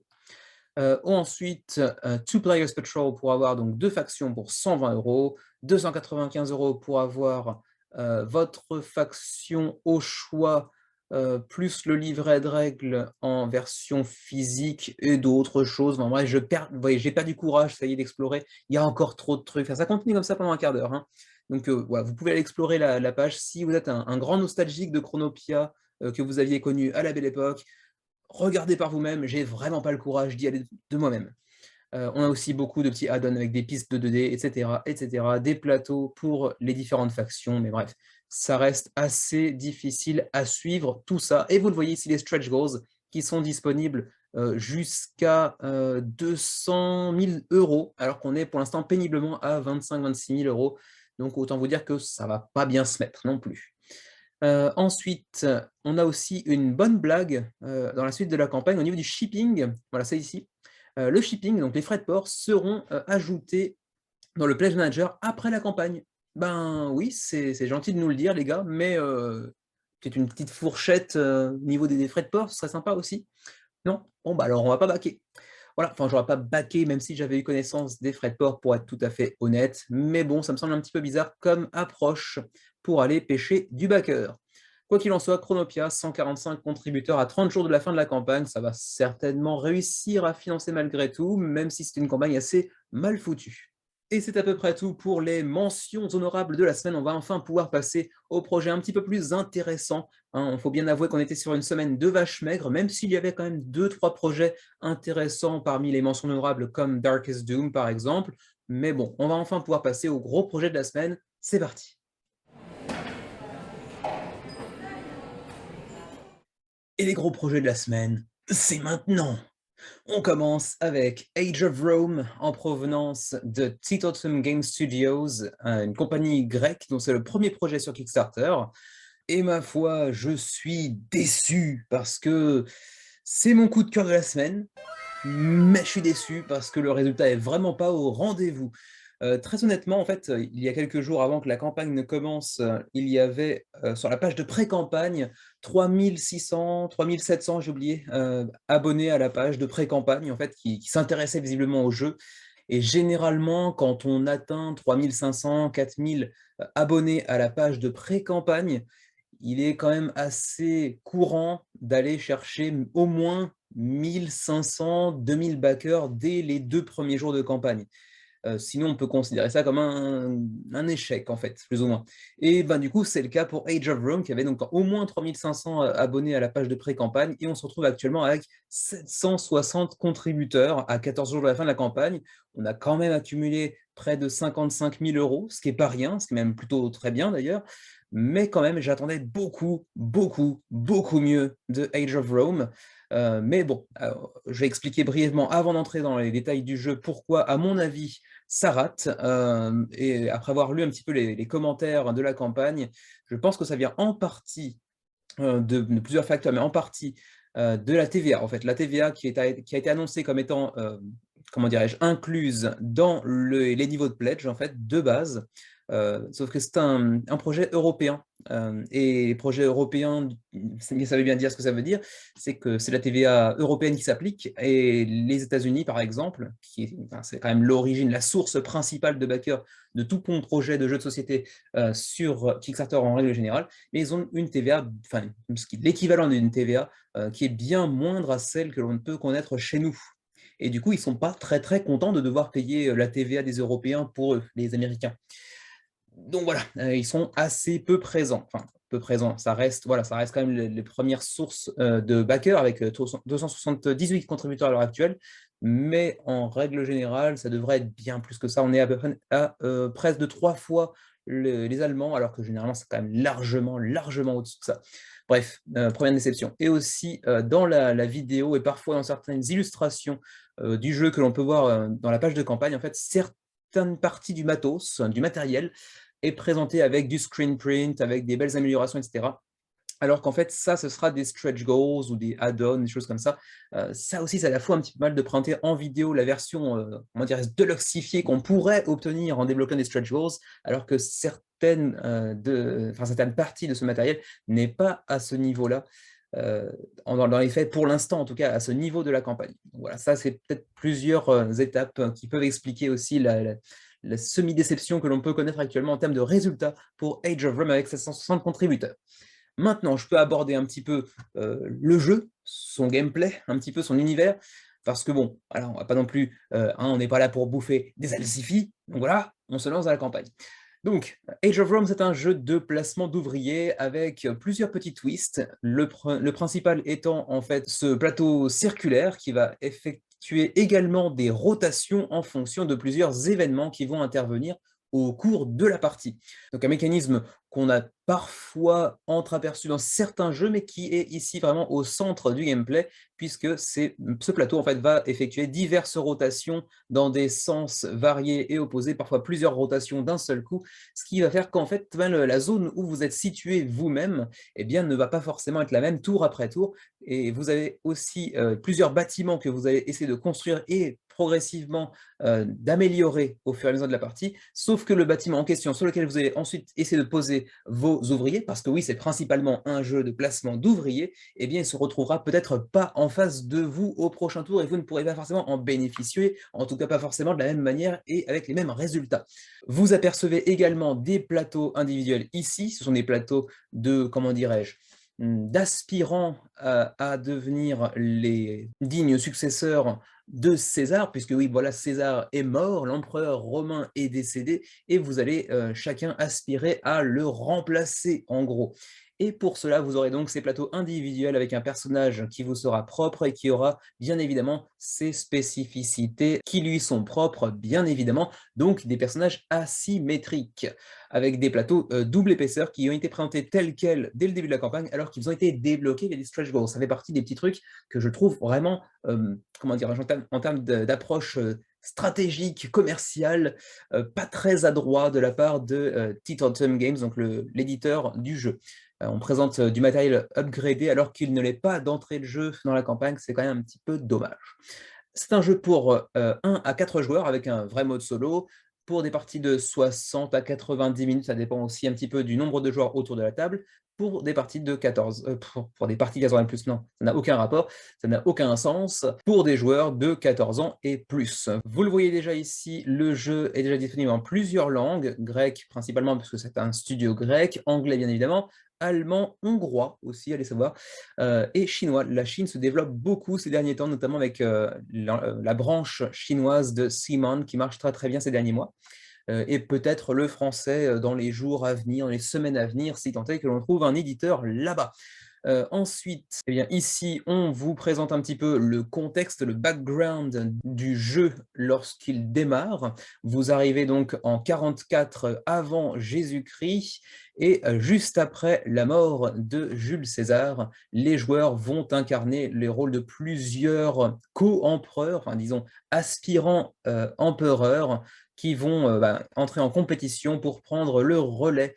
Il s'agit d'un jeu compétitif dans lequel vous allez partir à la chasse au point de victoire, à la gloire, et vous devrez pour ce faire eh bien, aller accomplir différentes tâches, telles que de l'échange entre les différents joueurs, mais également des actions militaires de conquête, également comment dirais-je, une tâche d'expansion de votre religion, une sorte de gestion de ressources via de l'agriculture en gros, de la politique, et bien évidemment, qui dit politique dit également petit coup de dans le dos, bien évidemment. Coup de poignard, j'allais dire, hein, pas de vulgarité, bien évidemment. Coup de couteau dans le dos, voilà, simplement. Et tout ça dans le but de conquérir le cœur des Romains via la gloire, bien évidemment, que vous aurez recueillie au préalable. Gloire que vous pourrez recueillir après avoir poignardé dans le dos quelqu'un. Voilà, c'est pas très glorieux en soi, mais bon, vous comprenez ce que je veux dire. Bref, vous avez ici un petit aperçu du matériel avec les petites tuiles de bâtiment qui seront transparentes. Vous aurez différents niveaux de tuiles que vous pourrez apposer les unes sur les autres, et plus vous en attassez les unes sur les autres, plus elles vont dévoiler le bâtiment qui se construit au fur et à mesure et qui vous apportera des résultats différents lorsque vous y apposerez vos ouvriers, bien entendu. Ensuite, passons voilà, sur le game highlights, donc comment dire, les points forts du gameplay du jeu. Eh bien d'abord, ce plateau circulaire. Vous voyez qu'en fonction de certaines cartes d'événements, vous aurez des rotations qui seront indiquées et que vous devrez accomplir et qui changeront donc comment dirais-je, les faces ou les parties de la map centrale auxquelles vous aurez accès, puisque vous aurez accès à celles qui sont en face de vous. Donc, par exemple, ici, cette carte vous demande de faire 2 rotations vers la gauche de la carte, ce qui est fait ici sur ce petit GIF. Ensuite, vous avez donc ces petits plateaux de joueurs individuels, bien évidemment, avec la double épaisseur, sur lesquels vous aurez donc tous vos jetons, ainsi que des pouvoirs un petit peu asymétriques pour chacun des personnages. Ensuite, vous aurez donc cette construction de bâtiments, hein. Il faudra bien évidemment dépenser des denarii, donc de la monnaie en fait de l'époque, on va dire, pour aller poser les fondations de certains bâtiments, puis progressivement les développer. Sachant que le plateau étant amené à tourner, à effectuer des rotations au fur et à mesure de la partie, ces fondations pourront être posées par un joueur, puis développées par un autre, et ainsi de suite. Ensuite, les actions militaires, vous pourrez bien entendu envoyer vos légions dans différentes parties de l'Empire romain pour aller affronter par exemple Brutus et Cassius et pour aller prendre le contrôle de certaines régions. Donc il y a un petit peu de contrôle de territoire également. Ensuite, de la politique, puisqu'on aura des votes à aller effectuer au cours de la partie, avec bien évidemment tout ce qui s'ensuit de petites trahisons et coups de pute, ah je l'ai finalement dit, dans le dos. Ensuite, trade, donc un peu de commerce, dirons-nous. Vous pourrez effectuer différentes actions via les bâtiments que vous aurez posés, par exemple, pour aller choper différentes cartes qui vous permettront d'obtenir certains pouvoirs particuliers que vous pourrez enclencher au meilleur moment, au moment opportun, pour en tirer les plus grands bénéfices, bien évidemment. Ensuite, on a une phase un peu de religion où on va chercher à construire un panthéon et on va chercher à construire le panthéon le plus glorieux de la tablée, en fait, bien évidemment. Ensuite, Shims, alors là, c'est plutôt des manigances. On va chercher à manigancer pour aller trahir les aspirations de nos adversaires, pour aller les tromper. Après leur avoir promis monts et merveilles, on leur mettra le nez dans le caca. Voilà. Ensuite, on va essayer de passer un peu plus pour le What's in the box. Voilà, qu'y a-t-il dans la boîte? La boîte de base. On a donc ce plateau circulaire qui pourra effectuer des rotations. Ensuite, on aura un insert en plastique dans la boîte de base, sachant qu'il pourra être upgradé via un add-on, mais également dans le Pledge All-in. Ensuite, toutes ces petites tuiles de bâtiment transparentes, il y en aura donc 45. Ensuite, les plateaux de joueurs, on en aura donc 4 pour l'instant, peut-être plus à l'avenir, avec donc de la double épaisseur, qui a été débloquée comme vous le voyez ici. Donc c'est un petit peu dommage de me mettre d'entrée de jeu dans les gifs et les vidéos du coup. Les plateaux de Panthéon que vous allez être amené à construire progressivement. Ensuite, les cartes d'événements, 12 cartes d'événements pour l'instant en tout cas, on aura peut-être plus via les stretch goals. Ce sont ces événements qui vous amèneront à effectuer des rotations du plateau central. Ensuite, les cartes de commerce, il y en aura donc 37, les cartes d'encre, les encres marines, hein, bien entendu. Il n'y en aura que 3, mais là par contre, je ne suis pas trop sûr de ce à quoi elles servent pour l'instant. Les cartes de quête, il y en aura 22 plus 6 via des stretch goals, donc 28 pour l'heure actuelle, qui vous permettront d'aller chercher de la gloire via des plans un petit peu secrets que vous garderez bien pour vous. Ensuite, des médailles, un pour chaque joueur, j'imagine, pour chaque faction disponible. Ensuite, les denarii sont donc la monnaie du jeu, sachant que, encore une fois, on peut facilement imaginer qu'elles seront disponibles également en pièces de métal, peut-être même dans le pledge supplémentaire, je regarderai plus tard, j'ai un peu oublié. Ensuite, on aura d'autres stretch goals qui seront dévoilés au fur et à mesure. Là, j'imagine que ce sont les pièces de métal, par exemple. Ensuite, on aura les légions, les followers, les votes du Sénat, etc. Tout ça avec des petits meeples ou des petits tokens en bois, plutôt du beau matos, même si j'imagine qu'on aura droit à du screen print prochainement, puisqu'il y a déjà, d'ores et déjà, des parties du jeu qui sont avec screen print, et que, par exemple, le Panthéon, on l'a vu tout à l'heure sur certains gifs, il était en screen print aussi, donc là encore, dévoiler des stretch goals avant même qu'ils apparaissent dans la liste des stretch goals à venir, c'est quand même un petit peu dommage. Ce n'est pas une belle machine. Les stretch goals, c'est une science. Hein. Les stretch goals, c'est une science. Il faut les faire bien, sinon autant ne pas les faire. Voilà, voilà. Alors ensuite, on continue, on en démarque dans tous les sens. On a des petites aides de jeu, on va dire. Ensuite, on a aussi toute cette partie, la Cassius Attack, qui a plus attrait au solo ou au coop, puisqu'il y a aussi une version coop apparemment qui a été débloquée progressivement via les stretch goals. Donc, Cassius Attack avec du solo et du coop. Ensuite, son livret de règles, bien évidemment. Ses cartes réservées pour ce mode de jeu, il y en aura 15. Ensuite, des cartes de bataille au nombre de 12. Et puis, l'aide de jeu de Cassius, justement. Toutes les cartes possédant une finition au lin, donc ce petit maillage au lin qui rend la qualité des cartes un petit peu améliorée. Ensuite, le livret de règles est déjà disponible en grec. Je ne pense pas que ce soit utile pour beaucoup, mais en anglais, par contre, ça peut l'être beaucoup plus. Et vous avez aussi le mode solo et le coop disponibles pour l'instant, donc pour aller checker un petit peu les règles et voir de quoi il s'agit. Ensuite, passons, vous avez les différents personnages que vous pourrez contrôler en début de partie. Au moment de la sélection des personnages en début de partie, donc, Marc-Antoine, Fulvia, son épouse, Emilius Lepidus, Gaius Octavius et Cassius. Peut-être y en aura-t-il d'autres par la suite, là-dessus, je ne sais pas. Ensuite, vous pouvez tester le jeu sur Tabletop Simulator. J'ai failli le faire la semaine dernière avec un éditeur japonais pour essayer de lui présenter le jeu, mais malheureusement, un empêchement, je n'ai pas pu. Les pledges, on passe directement aux pledges, c'est ce qui sera certainement intéressant pour un grand nombre de personnes. Le premier étant le niveau de base à 69 €, soit 23 € de moins que lorsque le jeu arrivera en magasin, si tant est qu'il arrive en magasin un jour, mais il y a quand même de fortes chances que ce soit le cas. Le Senator Pledge à 69 € contient donc le jeu de base, plus tous les stretch goals, et puis un accès au add-on, bien évidemment, via le Pledge Manager, hein, bien évidemment. Donc ça, c'est pour 69 € au lieu de 92. Ensuite, on a le Emperor Pledge à 99 €. Donc, vous rajoutez 30 € à ce que vous avez déjà dépensé tout à l'heure, mais ça vous permet également d'économiser 42 € sur le prix en magasin pour un jeu qui sera donc aux alentours de 140 €, 141 € en magasin théoriquement.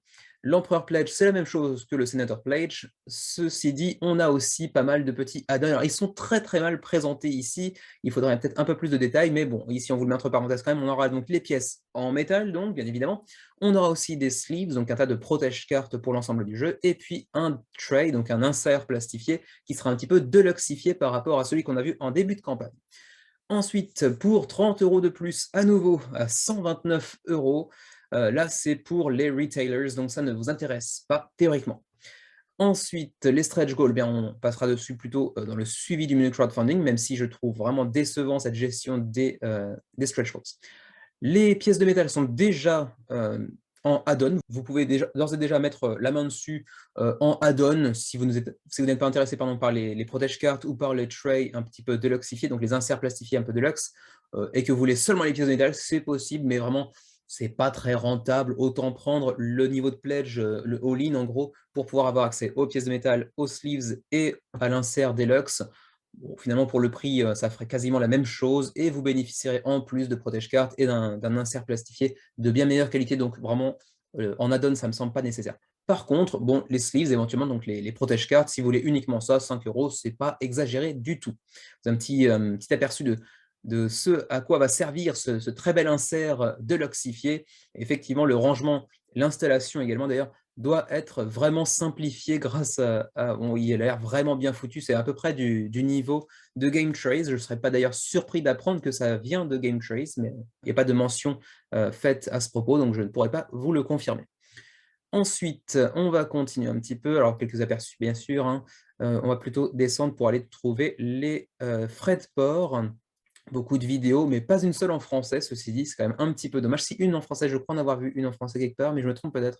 Non, je crois pas. Bref, continuons. La production devrait se terminer théoriquement en fin d'année 2022 et devrait être envoyée dans la foulée au backer pour le premier trimestre 2023. Bon, on ajoute le D6 habituel pour aller chercher jusqu'à septembre, octobre, novembre, décembre 2023 potentiellement, selon le retard. Les frais de port, disais-je. Pour l'Union européenne, il y a plusieurs zones, avec la France, la Belgique, le Luxembourg, avec un D à la fin, petite faute de frappe. Pour cette zone-là, on est sur du 15 à 19 €. J'imagine que ça dépend du niveau de pledge. Ce n'est pas présenté tel que, mais j'imagine que c'est ça. Pour Monaco aussi, qu'on oublie souvent. Ensuite, y a-t-il d'autres pays francophones? Oui, la Suisse, ici, 19,26, un petit peu plus cher, voire même beaucoup plus cher. Ensuite, pour nos amis québécois, c'est du 18,25.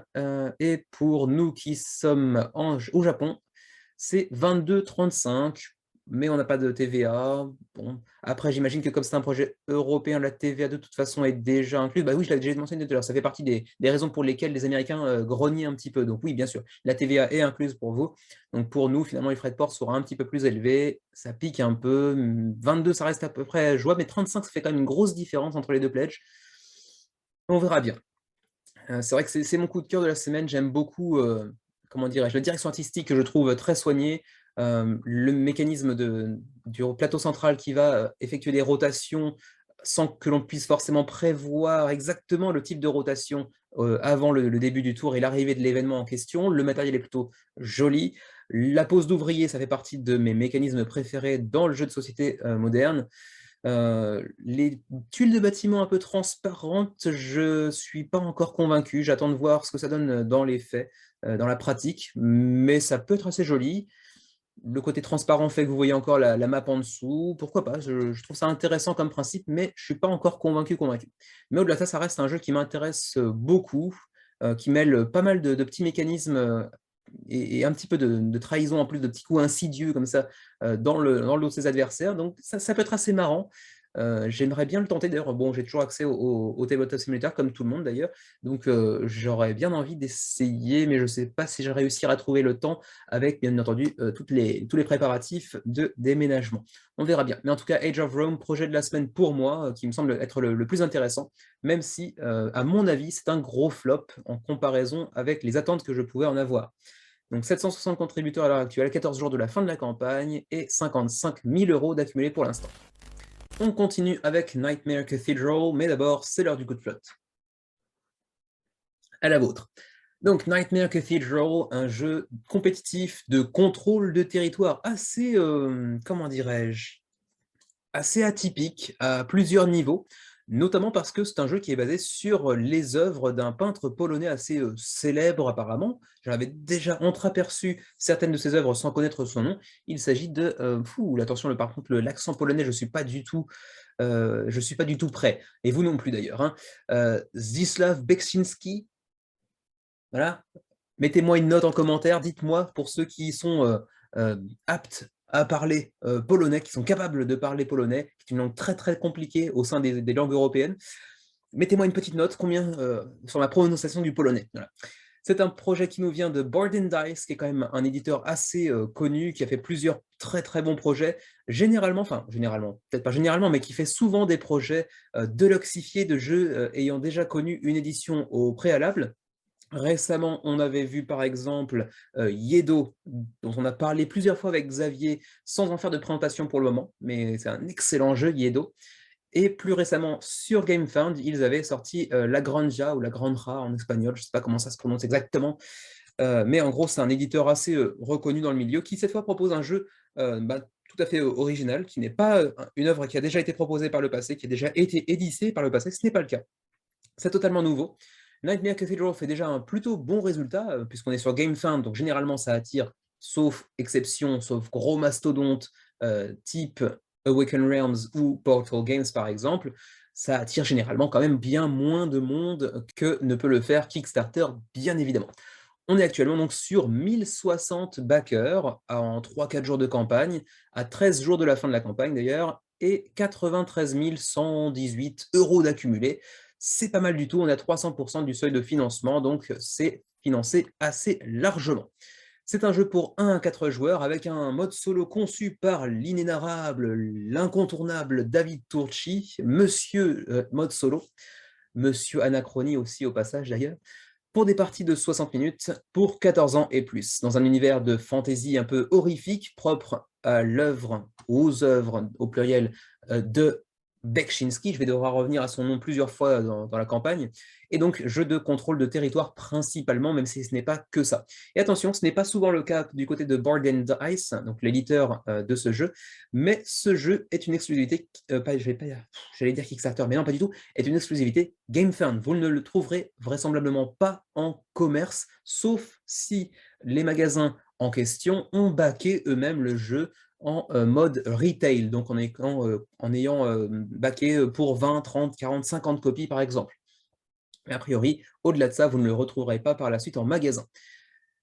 C'est un projet qui sera aussi à 90 €, on vous l'annonce de but en blanc, au lieu de 127 € lorsqu'il arrivera en magasin. Alors, petite contradiction, oui, non, oui, non.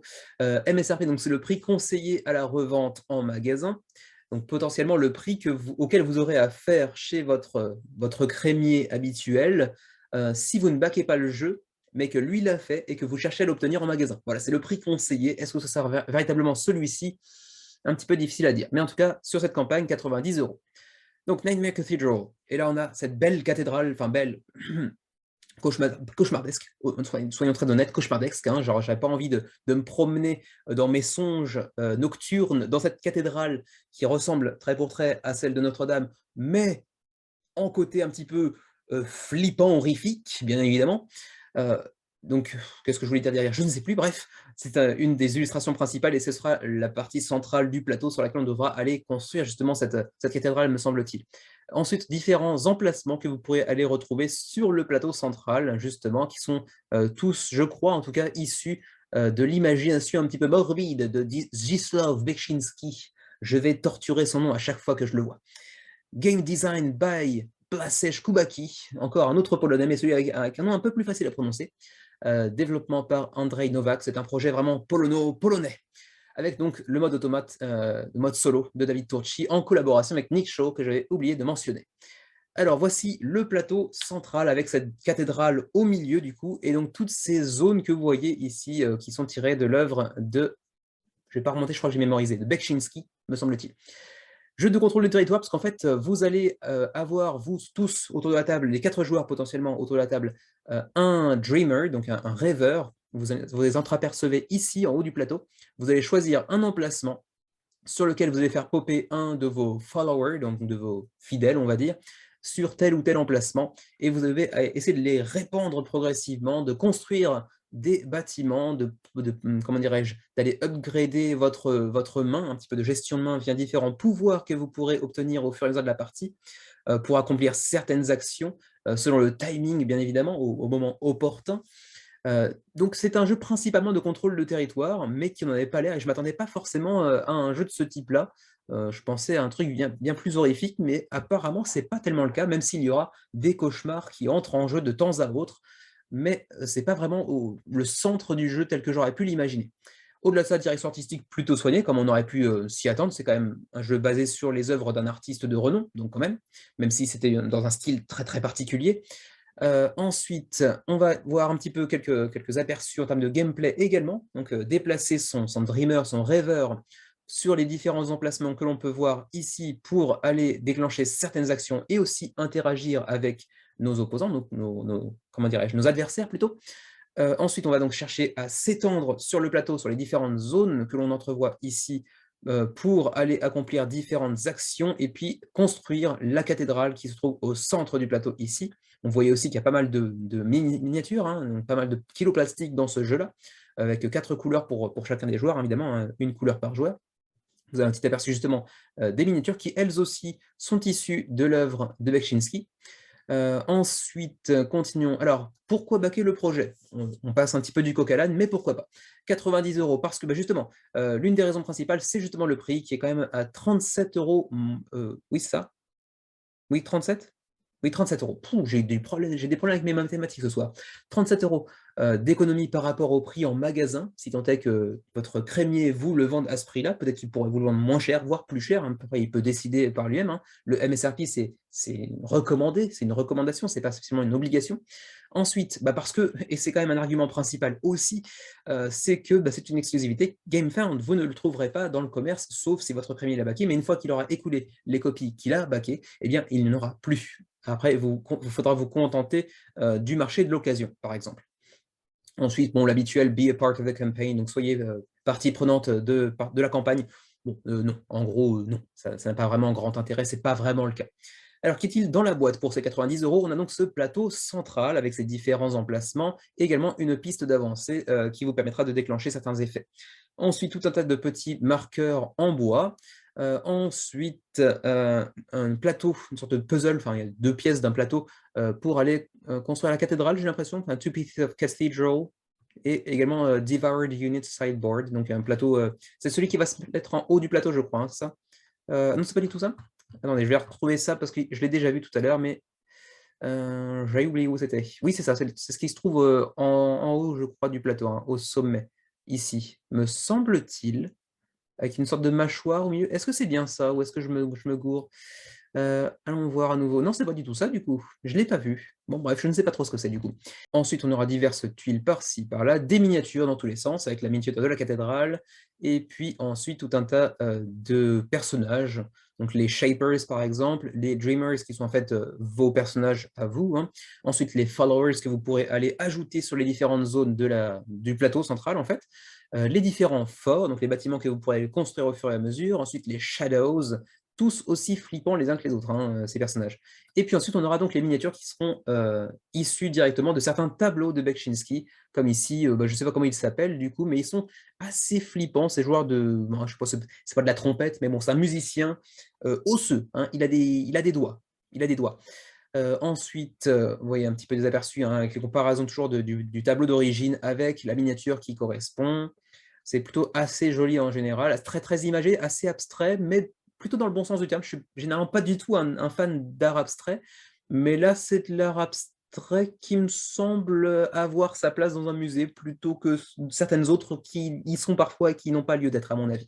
Mais bon, c'est purement subjectif, me direz-vous, quoique pas totalement subjectif, mais bon, vous aurez compris. On va éviter de s'orienter vers des débats inutiles.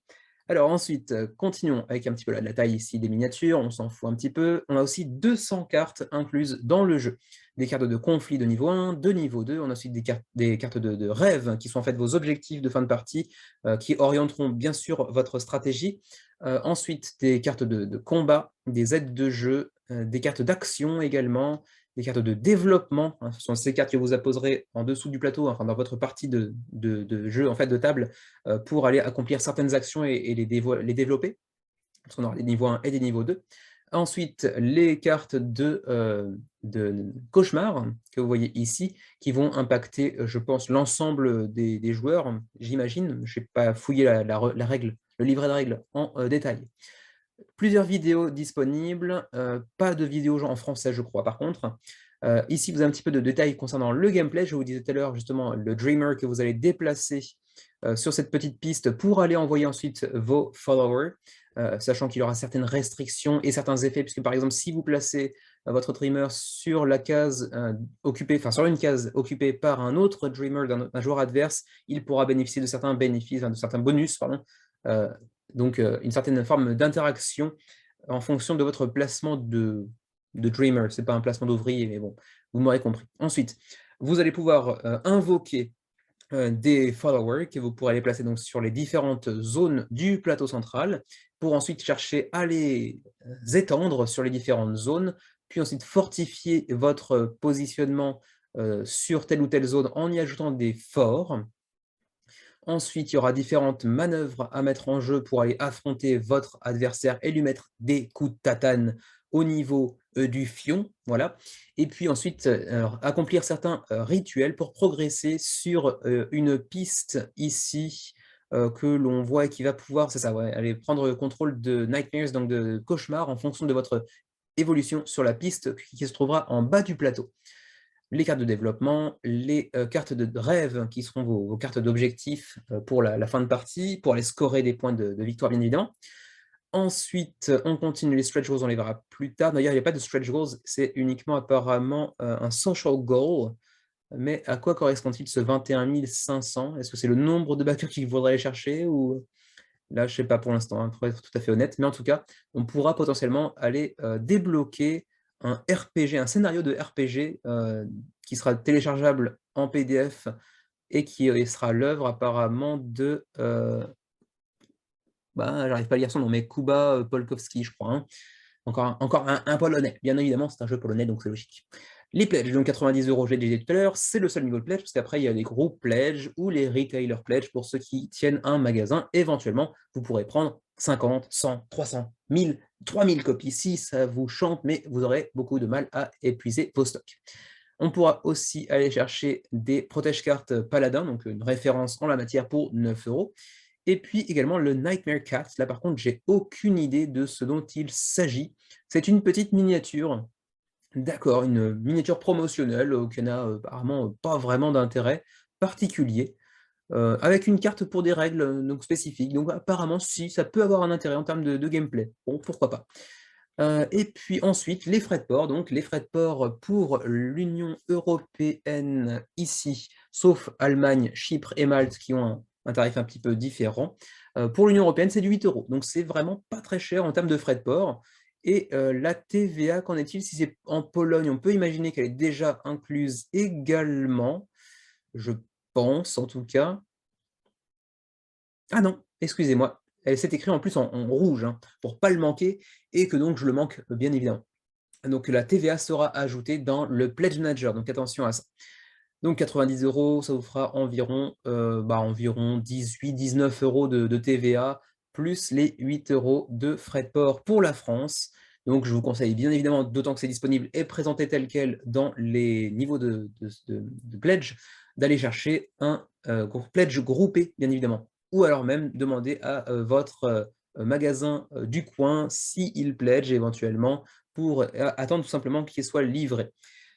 Pour nos amis canadiens, c'est du 13 €, donc un petit peu plus cher. Et puis pour nous qui sommes au Japon, ce serait du 24 €, donc un petit peu plus cher encore. Et ma foi, c'est à peu près tout pour Nightmare Cathedral, un projet assez atypique de jeu de contrôle de territoire, mais avec des twists un petit peu dans tous les sens, et surtout avec une direction artistique tout à fait particulière, vraiment assez unique, dans le bon sens du terme, même si on peut ne pas être fan du tout. Mais en tout cas, c'est assez intriguant. 1060 contributeurs à l'heure actuelle, il reste 13 jours de campagne, et on est actuellement à 93 000 € d'engrangés. On enchaîne et on termine par la même occasion par Feralis Obscure Land, un projet italien, je crois que c'est le 3e ou le 4e cette semaine de projet italien. Celui-ci marche pas trop mal, il s'agit donc de Feralis qui possède déjà une version française débloquée via une édition de Don't Panic Games dont vous voyez le logo ici.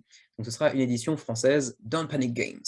706 contributeurs pour l'instant, avec 63 000 environ euros d'engrangés, ce qui est quand même pas si mal déjà. À 20 jours de la fin de la campagne, ça marche plutôt pas mal, même si en me basant uniquement sur la direction artistique, ça ne sert pas grand-chose, sur un raisonnement qui se basait sur très peu de choses, très peu d'éléments. Je pensais que le projet serait déjà vers 1000 contributeurs à cette heure, à ce moment de la campagne.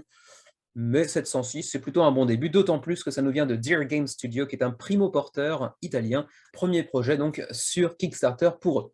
Et alors, pour nous autres francophones, malheureusement, il faudra se contenter de la page en anglais, mais si jamais vous êtes italophone, vous pouvez aussi tout à fait cliquer qui per la pagina in italiano.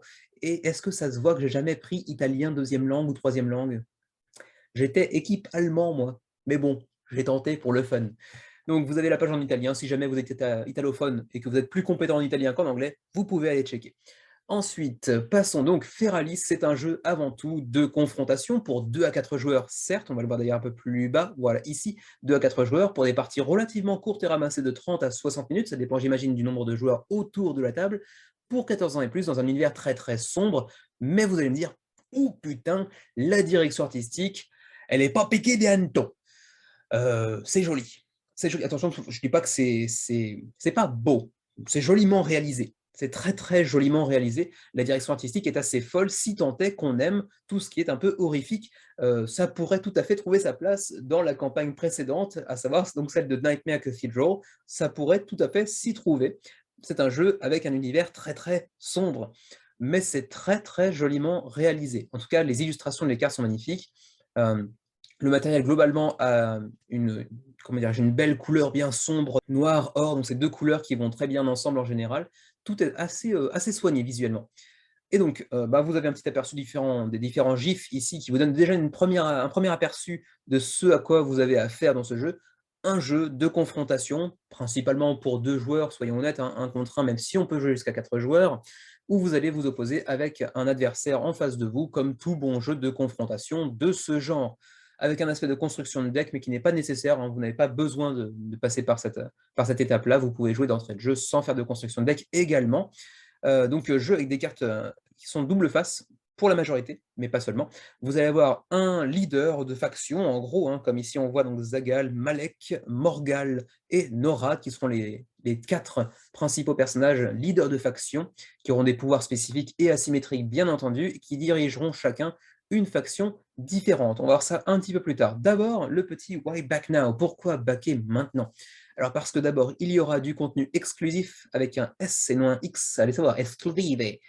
C'est plutôt l'espagnol que l'italien, ça. Bref, du contenu exclusif à Kickstarter. Ensuite, tous les stretch goals gratuitement, alors que certains seront peut-être vendus dans le commerce, mais ne seront pas gratuits. Ensuite, First Wave Shipping, donc vous aurez une livraison, bien entendu, première vague, donc bien avant l'arrivée des jeux en magasin, théoriquement. Ensuite, Save on MSRP, donc économiser sur le prix de vente en magasin. Donc, ce sera moins cher durant la campagne, même s'il faudra bien évidemment faire le calcul avec les frais de port et la TVA potentiellement. Et puis également, bien suivre la campagne et participer à la création du jeu via votre coup de pouce financier, disons. Bon, ça, c'est les arguments habituels qui n'ont pas grande valeur pour nous véritablement. Alors, les pledge tiers, donc les différents niveaux de pledge qu'on va voir rapidement. Alors, c'est un jeu relativement abordable. Vous allez voir, 43 € au lieu de 55 en magasin. Donc, c'est quand même déjà une assez belle ristourne de 12 € pour 118 cartes format tarot. C'est un format pas forcément très souvent utilisé et qui est quand même assez appréciable parce que ça donne des belles cartes qui prennent bien de la place sur la table. C'est plutôt joli. Donc, 118 cartes tarot. 66 tokens, 20 dés noirs et dorés, assez jolis, et 2 plateaux de joueurs qui peuvent ensuite être, comment dirais-je, modifiés pour être des playmats en add-on si vous choisissez un niveau de pledge plus conséquent. Le gameplay all-in, 79 €. Alors attention, c'est un gameplay all-in, c'est pas un all-in global, c'est un gameplay all-in, donc il vient ajouter encore plus de gameplay avec ces 2 extensions que vous voyez ici, à savoir, la première ici, Rules of the Peaks et la seconde ici qui est, Savage Forest. Donc 2 nouvelles factions, les Corel et les Rostus ou les Rostus, qui viennent ajouter 200 nouvelles cartes de tarot, enfin de tarot, ce ne sont pas des cartes de tarot, mais des cartes format tarot, de nouveaux standees, de dés, etc. etc. Ensuite, ah, attendez, ce n'est pas un ajout de 200 cartes, c'est 200 cartes au total, hein. Excusez-moi, je viens de me rendre compte de ma connerie. C'est 200 cartes, c'est 118 du pledge qu'on a vu tout à l'heure, plus donc 82 autres cartes en plus qui viennent s'ajouter à ça. Mais il n'y a pas plus de standees, pas plus de dés, pas plus de tokens, etc. C'est juste plus de cartes. Et ensuite, on a le Deluxe Bundle All-In, et là, c'est le All-In de la mort qui tue. Donc là, on fait quand même une assez grosse différence, parce qu'on passe de 43 € pour le pledge de base à 129 €. Donc ça fait quand même une assez grosse différence. Et qu'est-ce qu'il y a de plus dans ce Deluxe Bundle All-In? Alors, il y a la même chose que ce qu'on a vu précédemment dans celui-ci, donc le Gameplay All-In, mais vous allez voir qu'il y a quand même une différence de 50 €, donc il va falloir essayer de la justifier un petit peu celle-ci. Et la justification, eh bien, elle est simple, c'est une carte qui est un nouveau leader de faction qui n'a pas de faction à proprement parler, mais qui peut gérer toutes les factions possibles, en fait. Il s'agit de Karst the Devious. Et puis ensuite, on a 2 tapis de néoprène. Et le néoprène, ça coûte cher. Ce sont les tapis qui viennent remplacer les plateaux de joueurs. Donc évidemment, le néoprène, ça coûte cher, c'est du matos, avec apparemment cette fois-ci une ergonomie assez bien pensée qui semble être plutôt bien appropriée, même si le plateau avait l'air de faire le job, mais c'est quand même une upgrade matériel, c'est appréciable, mais c'est cher. Et puis également 240 protège cartes pour la totalité du jeu. Donc voilà, pour 50 boules de plus, bon, c'est vrai que les 2 néoprènes AE2, ça fait déjà facilement 40 € de plus 240 protège cartes. Effectivement, ça rajoute plus ou moins 50 € de valeur, mais du coup, ça fait d'un jeu plutôt très abordable au départ, 43 €, un jeu très, très, très cher, 129 € au final. Donc bon, à vous de voir, à vous de bien réfléchir si c'est un jeu qui vous intéresse, jusqu'où êtes-vous prêt à aller en termes de tarifs? Alors, qu'y a-t-il dans la boîte de base? La boîte de base, elle vient s'accompagner de 4 factions, avec les 4 leaders que vous entreapercevez ici. Donc les 4 leaders étant Malek the Reaper, Morgal the Destroyer, Norad the Oracle et Zagal the Renegade. Donc chacun des personnages ayant bien évidemment ses spécificités, avec ici, vous le voyez, un pouvoir unique à chacun des personnages, parfois permanent, parfois en one-shot, donc une seule fois dans la partie, j'ai l'impression, avec des skills, donc des compétences diverses et variées. J'imagine des points ici, pas des points de vie, parce que je crois que tous débutent avec 20 points de vie, mais ici, en tout cas, il y a un compte différent, un 12, 14, 15, 13, donc il y a une petite variation au niveau des spécificités de chacun des personnages. Et ensuite, chacun de ces leaders va s'accompagner de tout un tas de sous-fifres, de créatures qui seront ses alliés au cours de la partie. Alors d'abord, vous aurez les Gilmora avec 20 créatures. Vous allez voir que toutes les créatures ont une carte de tarot double face, avec une face qui sera, comment dirais-je, la face Call, donc la face d'appel, et une face Awakening, une face éveillée, qui, bien évidemment, mèneront à des choix un petit peu différents, puisque sur une face ou sur l'autre, le personnage en question n'aura pas forcément les mêmes capacités. Donc ça, c'était pour les Gilmora. Ensuite, on a également les Maral, 20 créatures, donc je crois que c'est la même chose pour toutes les factions de toute façon, hein, 20 créatures aussi pour les Maral, toujours une direction artistique très, très soignée. Ensuite, les Skrill pour 20 nouvelles cartes de créatures, les Valkoun pour 20 créatures supplémentaires, avec toujours ces cartes double face. Et ensuite, on a les cartes de compétences divines, au nombre de 30, les Divine Skills, qui vous permettent d'aller appliquer certains pouvoirs, certaines compétences au moment opportun, au moment que vous souhaiterez durant la partie. Et c'est certainement des cartes qui viennent permettre éventuellement des gros changements de situation, des gros retournements de situation si c'est bien utilisé. Donc un aspect très très tactique dans le jeu. Ensuite, les 2 plateaux de jeu, les petits standees qui ne servent pas à grand chose, mais bon, ça remplace votre main, quoi, en gros. Des D6, voilà, il y en aura 18, c'est un gros paquet de dés quand même, et les D20. Alors ça, par contre, on verra un peu plus tard dans la campagne, moi, c'est bof, je trouve, parce que en fait, apparemment, les D20, ce sont vos points de vie. Chaque faction commence avec 20 points de vie, si j'ai bien compris. Ce qui voudra dire qu'à chaque fois que vous perdez des points de vie, il faudra chercher la bonne face sur le dé. Heu, Ouf, il aurait fallu faire une petite roulette façon Dice Throne par exemple, ça aurait été bien plus ergonomique. Mais bon, peut-être que je me trompe, on verra ça plus tard. Les tokens de défense, les tokens de catalyste, les tokens de stats, améliorés ou diminués en fonction, des différentes actions qui auront eu lieu précédemment, les aides de jeu, le livret de règles. Ensuite, l'extension Savage Forest avec cette extension qui vient ajouter un nouveau leader avec Ren the Transmuter apparemment. Les leaders s'appellent des Aesir apparemment, qui s'accompagne de 30 nouvelles créatures, de 10 nouvelles compétences divines également, avec cette fois-ci une compétence de sacrifice apparemment qui n'était pas présente jusqu'à présent dans le jeu de base et qui vient ajouter encore plus de stratégies disponibles. Ensuite, l'extension Rules of the Peaks avec, encore une fois, nouveau Aesir, donc nouveau leader en la personne de Thoron de Neme. Je sais pas, je vois pas la fin du mot, donc on va aller le Nem. C'est un personnage vietnamien. Est-ce qu'on va me dire que je suis un gros raciste sur cette seule réflexion? Non, on va dire que non, ça va passer. Ensuite, 30 nouvelles créatures, 10 nouveaux pouvoirs divins à nouveau, avec cette fois-ci, la possibilité d'aller augmenter, votre pouvoir via les différents, compteurs, donc les petits tokens qu'on a vu tout à l'heure, hein, +3, -6, +5 et cetera. Donc encore plus de stratégies disponibles, avec, l'incubateur qui pourra être utilisé de manière un petit peu différente potentiellement et cetera. Ensuite, l'exclusivité Kickstarter de la campagne, donc Karst the Devious, donc le personnage, le leader qui pourra utiliser n'importe quelle autre faction. Ensuite, n'importe quelle autre faction et n'importe quel, pouvoir, divin également d'ailleurs, hein. On continue avec les add-ons. Alors en add-on, vous pouvez aller chercher les 2 extensions évidemment, hein, l'une ou l'autre, ou les 2 pour 20 €, mais si vous voulez les 2, autant prendre les niveaux de pledge de gameplay all-in, ça me semble plus approprié. Donc 20 € pour chacune des 2 extensions, 35 € pour les néoprènes, c'est pour les 2 apparemment, pour les 2 néoprènes et ensuite, 16 € pour les pledges, n'importe quoi. Je vois le mot pledge ici, du coup je le dis moi, je suis un c'est le niveau c'est le QI à 2 chiffres ça, que voulez-vous?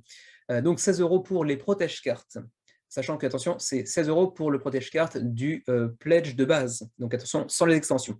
Si vous voulez, un nombre suffisant de protège-cartes pour l'ensemble du gameplay all-in, donc les 2 factions, des extensions plus la boîte de base, c'est 22 €.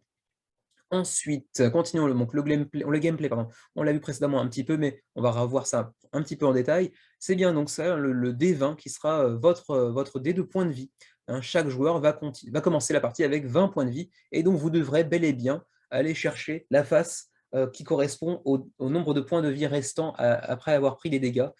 Ça me semble pas être la meilleure option, mais après tout, bon, pourquoi pas? Ça me semble plus chiant qu'autre chose. Ensuite, les créatures avec donc cette double face, la phase Call et la phase Awakening, sachant que vous n'aurez pas besoin de passer par la phase Call pour pouvoir ensuite, utiliser la phase Awakening. Simplement, si vous vous débarrassez d'une carte adversaire sur la phase Call, il pourra la renvoyer dans, sa main, disons, en gros. Alors que, si vous arrivez à terrasser la phase Awakening, elle ira directement dans le cimetière et ne pourra plus être rejouée. Donc voilà, c'est une petite gestion, sachant que bon, évidemment, elle aura des pouvoirs un petit peu différents selon la face dans laquelle elle est placée, mais attention toujours avec cette gestion de, est-ce que je pourrais le récupérer plus tard ou est-ce que c'est une mort définitive? Ensuite, on a aussi les temps d'incubation, parce qu'il faudra incuber vos monstres progressivement pour les faire apparaître sur le terrain, de bataille, le champ de bataille. On aura de la vitesse, on aura de l'attaque, on aura donc différents points de compétences pour chacune des créatures. Ensuite, on aura les cartes de Aesir, donc les cartes de leader. On l'a vu tout à l'heure avec leur catalyste, leur skill divin accessible pour eux, parce que tous les skills ne correspondent pas à tous les personnages, et puis sa capacité unique, permanente ou one shot. Les pouvoirs divins avec encore une fois le temps d'incubation, parce que vraiment le temps a l'air d'être une des notions centrales au cœur du gameplay véritablement, hein, puisque l'incubation sera valable pour les monstres, mais également pour les pouvoirs divins. Il faudra vraiment cette durée d'incubation pour pouvoir enclencher les pouvoirs ou lancer les créatures sur le champ de bataille. Une compétence propre à chacun des pouvoirs, et puis également une catégorie. Les catalystes également, les defenders pour transformer certains monstres en défenseurs uniquement, mais qui ne pourront plus attaquer, et ainsi de suite. Ensuite, on va passer un petit peu plus vite, parce que bon, comment se passe un tour concrètement, bon ça on s'en fout un petit peu. On passe, je ne vais pas passer trop de temps non plus. Vous avez un petit peu aussi cette facette de deck construction, pardon, de construction de deck, qui n'est pas une nécessité, vous pouvez jouer sans, mais c'est une possibilité également. Vous avez accès au livret de règles d'ores et déjà en PDF, mais en anglais uniquement. Vous pouvez également jouer sur Tabletopia, mais également sur Tabletop Simulator pour vous faire un premier avis sur le jeu, pour voir si ça vous tente. Surtout que le pledge all-in gameplay, ne serait-ce que gameplay, coûte déjà assez cher. Donc, pour un jeu de cartes, il faut quand même mieux le tester avant de choisir, ou après ne pas le faire. Hein. Moi, je teste assez rarement mes jeux Kickstarter avant de les backer. Je me contente de suivre un petit peu le gameplay, de lire un petit peu les règles et aussi beaucoup le visuel, ce que propose le jeu en termes d'univers. Mais bon, vous faites que vous voulez. Les stretch goals, on passera dessus plutôt sur le suivi du menu crowdfunding. Les social goals, on s'en fout un petit peu également. On va passer directement du coup aux frais de port. Alors si vous avez une vidéo française quand même de Ludochrono qui vous présente le jeu, donc j'imagine en 6, 7, 8 minutes, parce que généralement Ludochrono c'est assez concis et complet. Donc voilà, allez voir la vidéo de Ludovox pour vous faire un petit aperçu supplémentaire en termes de règles. Et puis donc on va passer aux frais de port cette fois-ci, qui se trouve ici. Voilà, c'est ça. Alors d'abord, y a-t-il une mention concernant la TVA?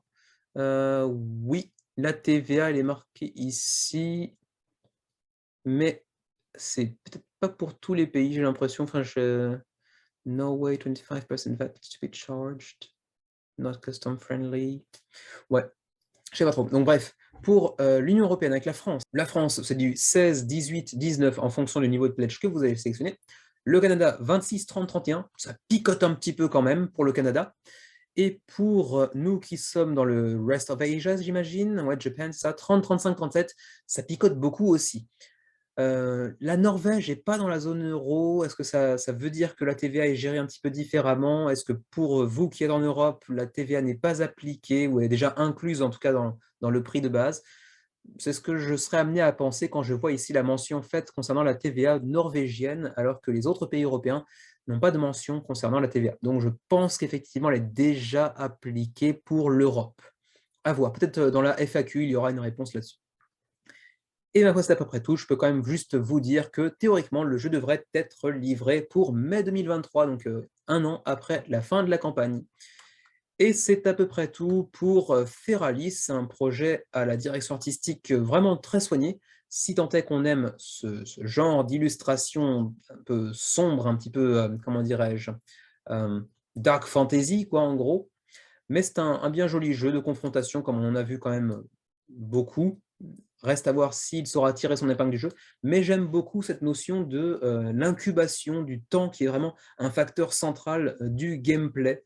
Donc Feralis Obscure Land a l'air d'être un projet relativement intéressant, mine de rien.